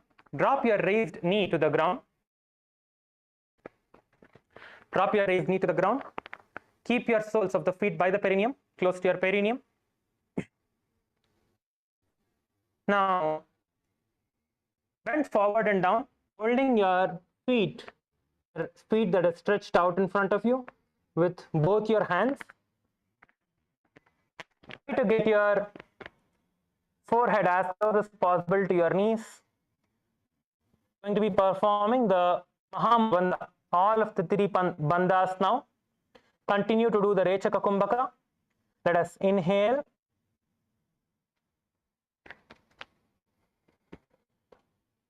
The Jalandhara Bandha. Exhale. Suck your stomach in and up into the Uddiyana Bandha and the Mula Bandha. Bring your forehead as close as possible to your knees. Keep your gaze towards your third eye, visualizing Swamiji in your inner space. Chant the japa Mahasada Shivoham.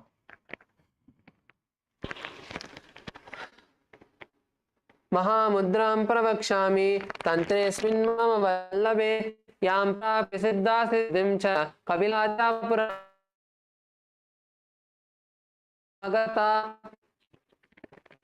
Let us now relax. Stretch the feet that is close to your perineum in front of you. Just relax your feet a little bit.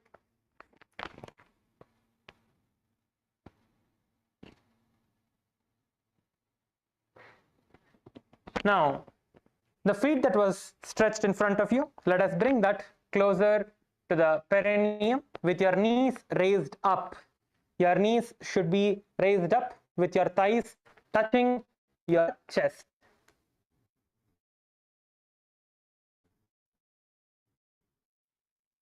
Now, take your left hand, if your left knee is raised above, take your left hand in and back, your right hand back as well from around, holding both your hands together, interlacing both your fingers together, bringing your forehead towards the knee that is stretched as much as you can. You can bounce up and down. Keep your gaze to the third eye. Visualize Swamiji in your inner space. Let us do the Rechaka Kumbhaka. Perform the Moola Bandha, tightening your perineum region, and chant the japa Maha Sada Shivoham. उत्तानपादं क्रौञ्चं च मरीचिं वीरभद्रकं नटराजं त्रिकोणं च सुप्ताङ्गुष्ठप्रसारणे. Now release. Bring your knee that was raised towards the ground, keeping your soles of the feet, sole of the raised knee towards your perineum. Drop the knee to the ground. Now, both your feet, hold your feet with both hands. Bring your forehead as close as possible to your knees. Visualize Swamiji in your inner space.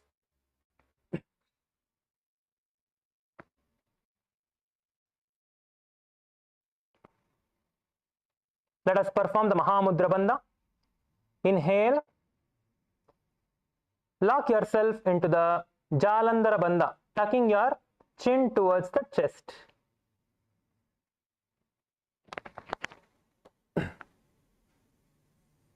Yes, even if you are not able to do, keep your head bent forward. Do not raise your head up. Kailasa, Bolivia team, Bolivia males. Continue. Yes, bend forward. Let us lock ourselves into the Mahamudra Bandha now. Inhale. Lock yourself into the Jalandhara Bandha. Exhale. Suck your stomach in and up in the Uddiyana Bandha. Tighten your perineum region into the Moola Bandha and try to get your forehead as close as possible to your knees. And continue to chant the japa Maha Sada Shivoham. महामुद्रां प्रवक्ष्यामि तन्त्रेऽस्मिन् मम वल्लभे यां प्राप्य सिद्धा सिद्धिं च कपिलाद्यापुरागताः. Now raise up, relax. Yes. Now stretch both your feet forward. Just relax your feet. Relax your feet. Yes. Okay. Now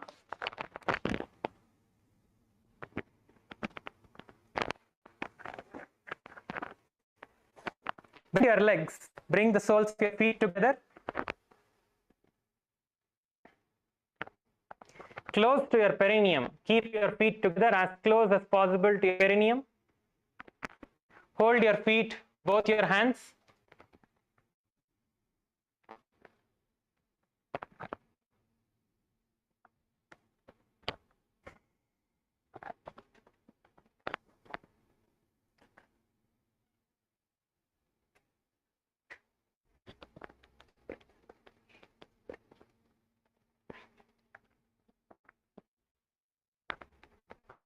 Push knees towards the ground without using your hands. Just by your will, push your knees towards the ground.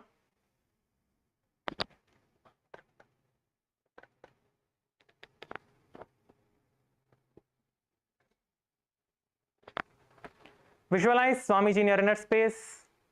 Intensely, let us visualize Swamiji in our inner space. Push your knee towards the ground with your will. You can bounce your knees up and down. You can bounce your knees up and down if you are not fully reaching the ground yet. With your knees, try to bounce your knees up and down. Yes, nice. Feel the stretch happening in your inner thigh, close to your perineum. Feel the nice stretch that's happening. Visualize Swamiji in your inner space. Continue to do the Rechaka Kumbhaka. Moola Bandha. Your gaze towards the third eye. And chant the japa Shivoham.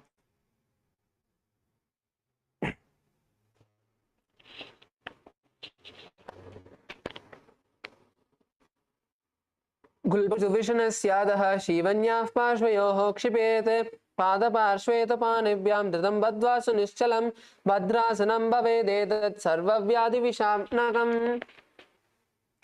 Next, you can leave your feet. Now place your hands on top of your knees, gently pressing them down. Don't press them down too much. Just gently put your hands on your knees. Don't press your knees down too much. Just place your hands on the knees. Let your knees go down as close to the ground as possible. Stay in the position. Stay in the position. Look up. Keep your back straight. Keep your back straight as possible. Straighten your back. Let's just get comfortable with the position.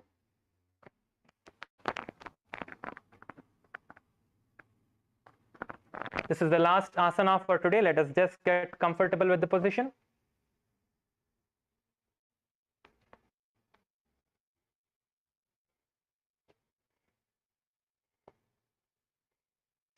Visualize Swamiji in your inner space. Continue to do the Rechaka Kumbhaka.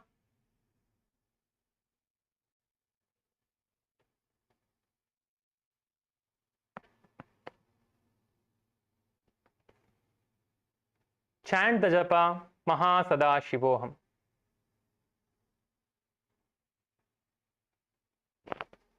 पूरबचरपटचोह्योऽसो हि वाहि विधियो कि जीवो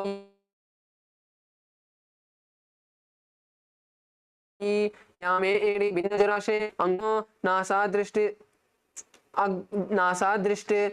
कोटानो या करि जालंधर बंद हो ये साधक साधे विधि सो को ये. Yes. Now let us relax. Relax now. Please stretch your feet forward and lie down on the ground into the Shavasana.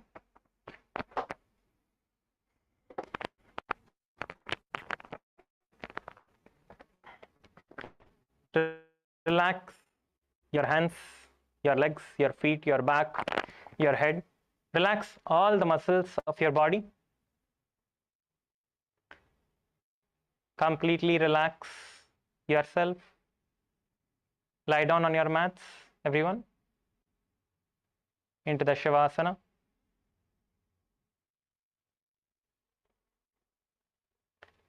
Inhale and exhale deeply and slowly. Visualize Swamiji in your inner space.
Now, slowly move your hands, move your legs.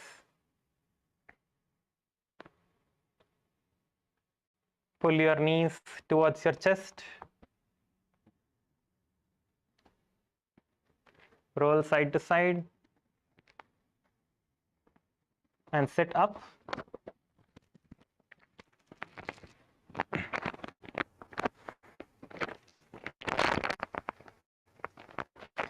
Yes, we have completed today's session.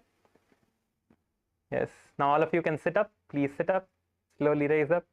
Sit in a comfortable seated position.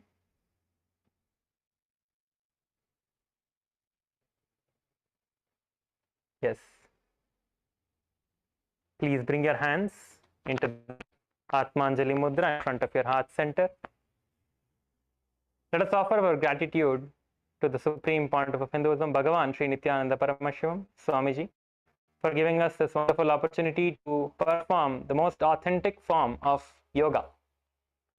With this, let us conclude with the Purna Mantra.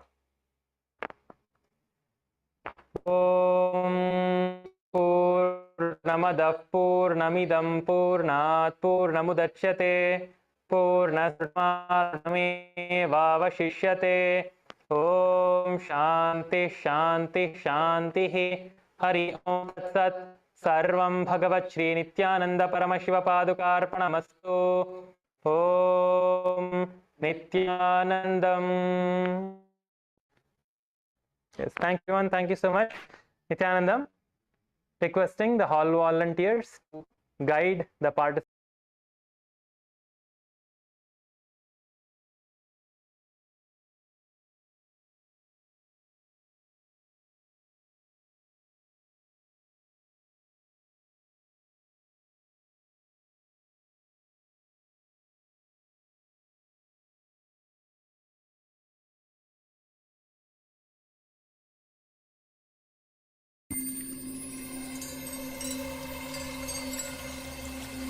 I welcome you all with my love and respect.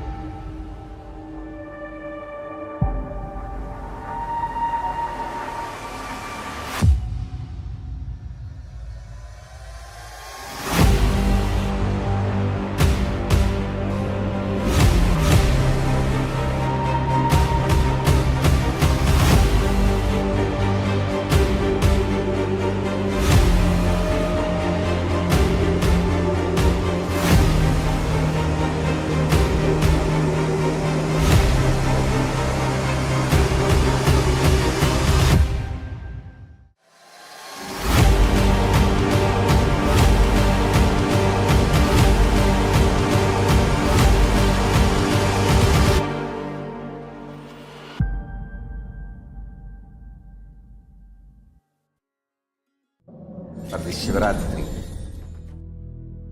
meditate on this light, intense light, which makes you feel very pleasant in the body, and that heat which is very pleasant. And I tell you, when you meditate on this light and this heat pleasant, you just lose sleep on that Shivaratri night. You become awake. That is what is the real context of not sleeping on that night.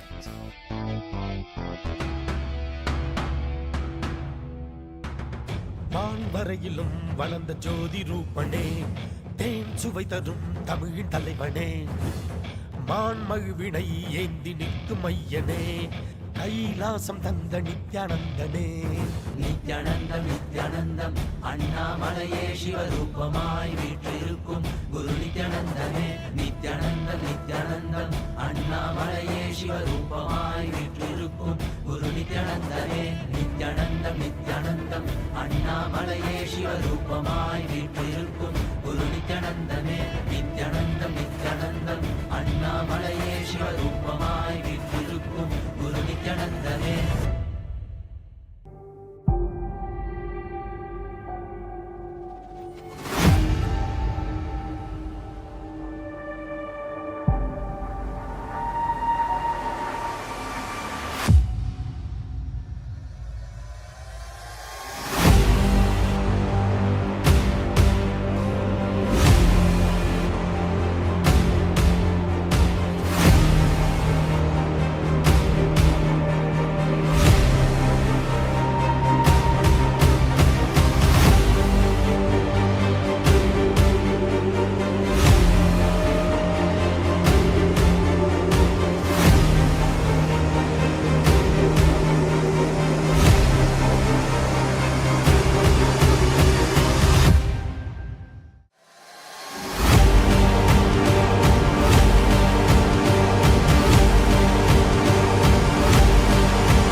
meditate on this light, intense light, which makes you feel very pleasant in the body, and that heat which is very pleasant.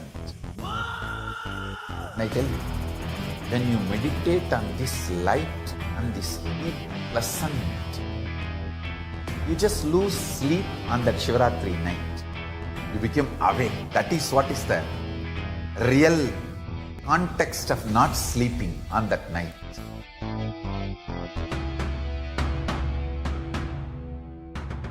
வான்வரையிலும் வளர்ந்த ஜோதி ரூபனே, தேன் சுவை தரும் தமிழின் தலைவனே, மான்மழுவினை ஏந்தி நிற்கும் ஐயனே, கைலாசம் தந்த நித்யானந்தனே. நித்யானந்தம் நித்யானந்தம் அண்ணாமலையே சிவரூபமாய் வீற்றிருக்கும் குரு நித்யானந்தமே. நித்யானந்தம் நித்யானந்தம் அண்ணாமலையே சிவரூபமாய் வீற்றிருக்கும் குரு நித்யானந்தமே. நித்யானந்தம் நித்யானந்தம் அண்ணாமலையே சிவரூபமாய் வீற்றிருக்கும் குரு நித்யானந்தமே. நித்யானந்தம் நித்யானந்தம் அண்ணாமலையே சிவரூபமாய் வீற்றிருக்கும் குரு நித்யானந்தமே.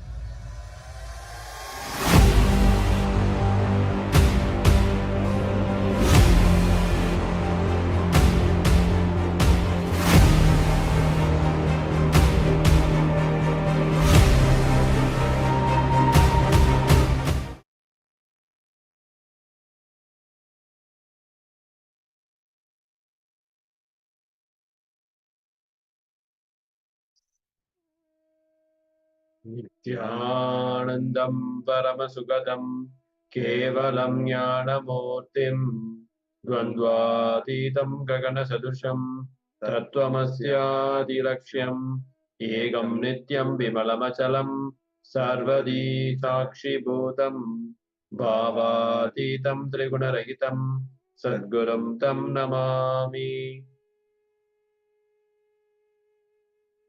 Welcome you all for the Day 7 program of Paramashivoham Level 2. I hope everyone would have done the yoga, Prathama Vinyasa Krama and Ditiya Vinyasa Krama. Now, after this powerful yoga, we'll enter into the further sessions of today. Yes. After the intense yoga, now let us enter into the power manifestation.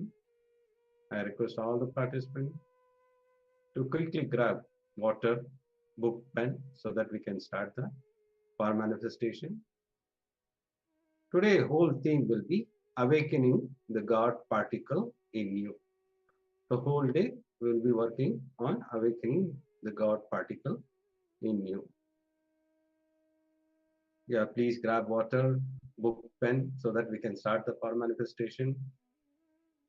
I see still few cameras are not switched on. Please switch on your camera. I give few minutes. Please come and settle down so that we can start the power manifestation.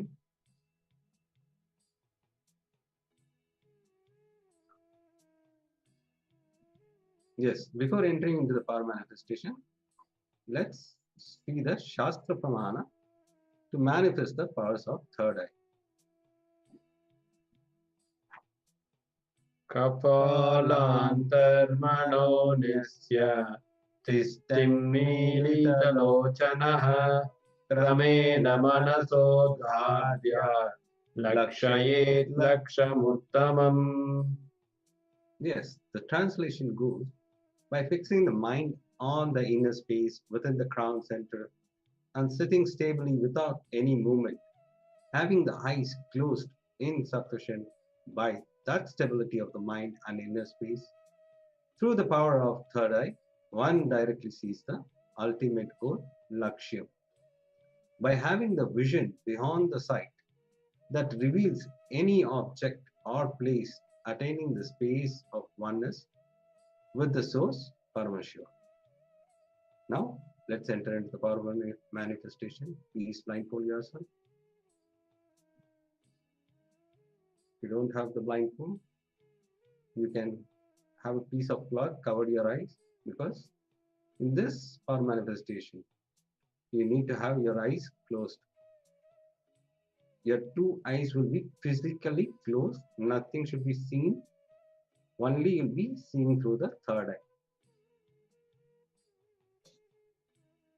Yes. Now sit straight with your head, neck, and spine in a straight line. Intensely chant the Mahavakya. Om Nithyananda Paramashivoham. Om Nithyananda Paramashivoham. Om Nithyananda Paramashivoham. Yes, be in that oneness space. From that oneness space, request Swamiji, whatever is being projected, to show through the third eye as we enter into the power manifestation. Nithyananda Paramashivoham.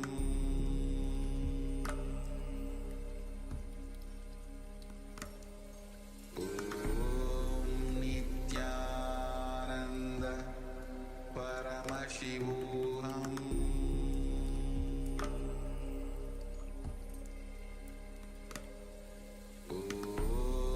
Nithyananda Paramashivoham.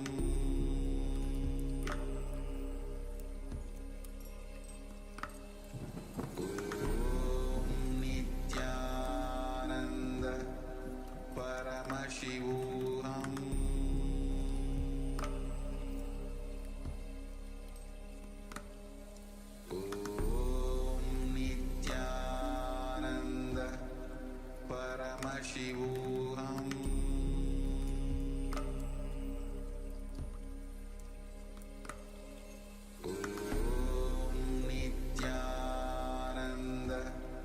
Paramashivoham.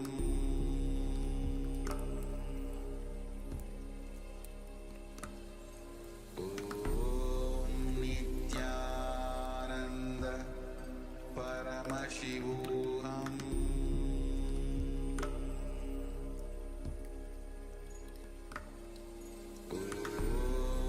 Nithyananda Paramashivoham.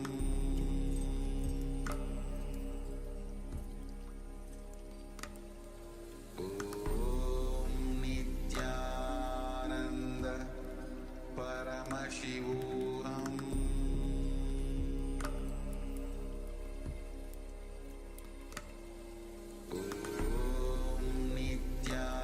Nithyananda Paramashivoham.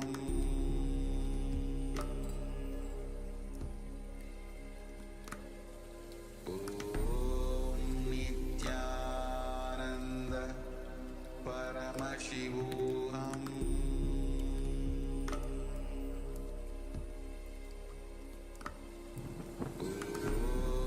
Nithyananda Paramashivoham.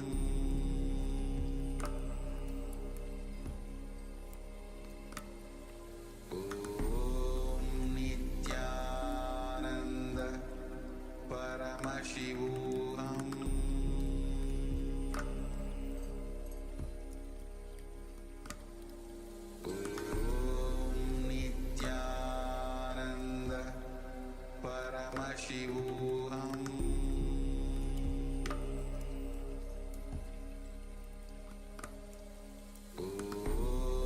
Nithyananda Paramashivoham.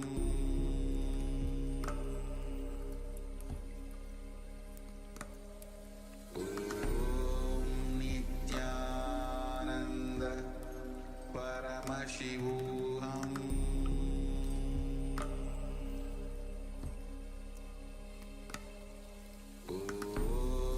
Nithyananda Paramashivoham.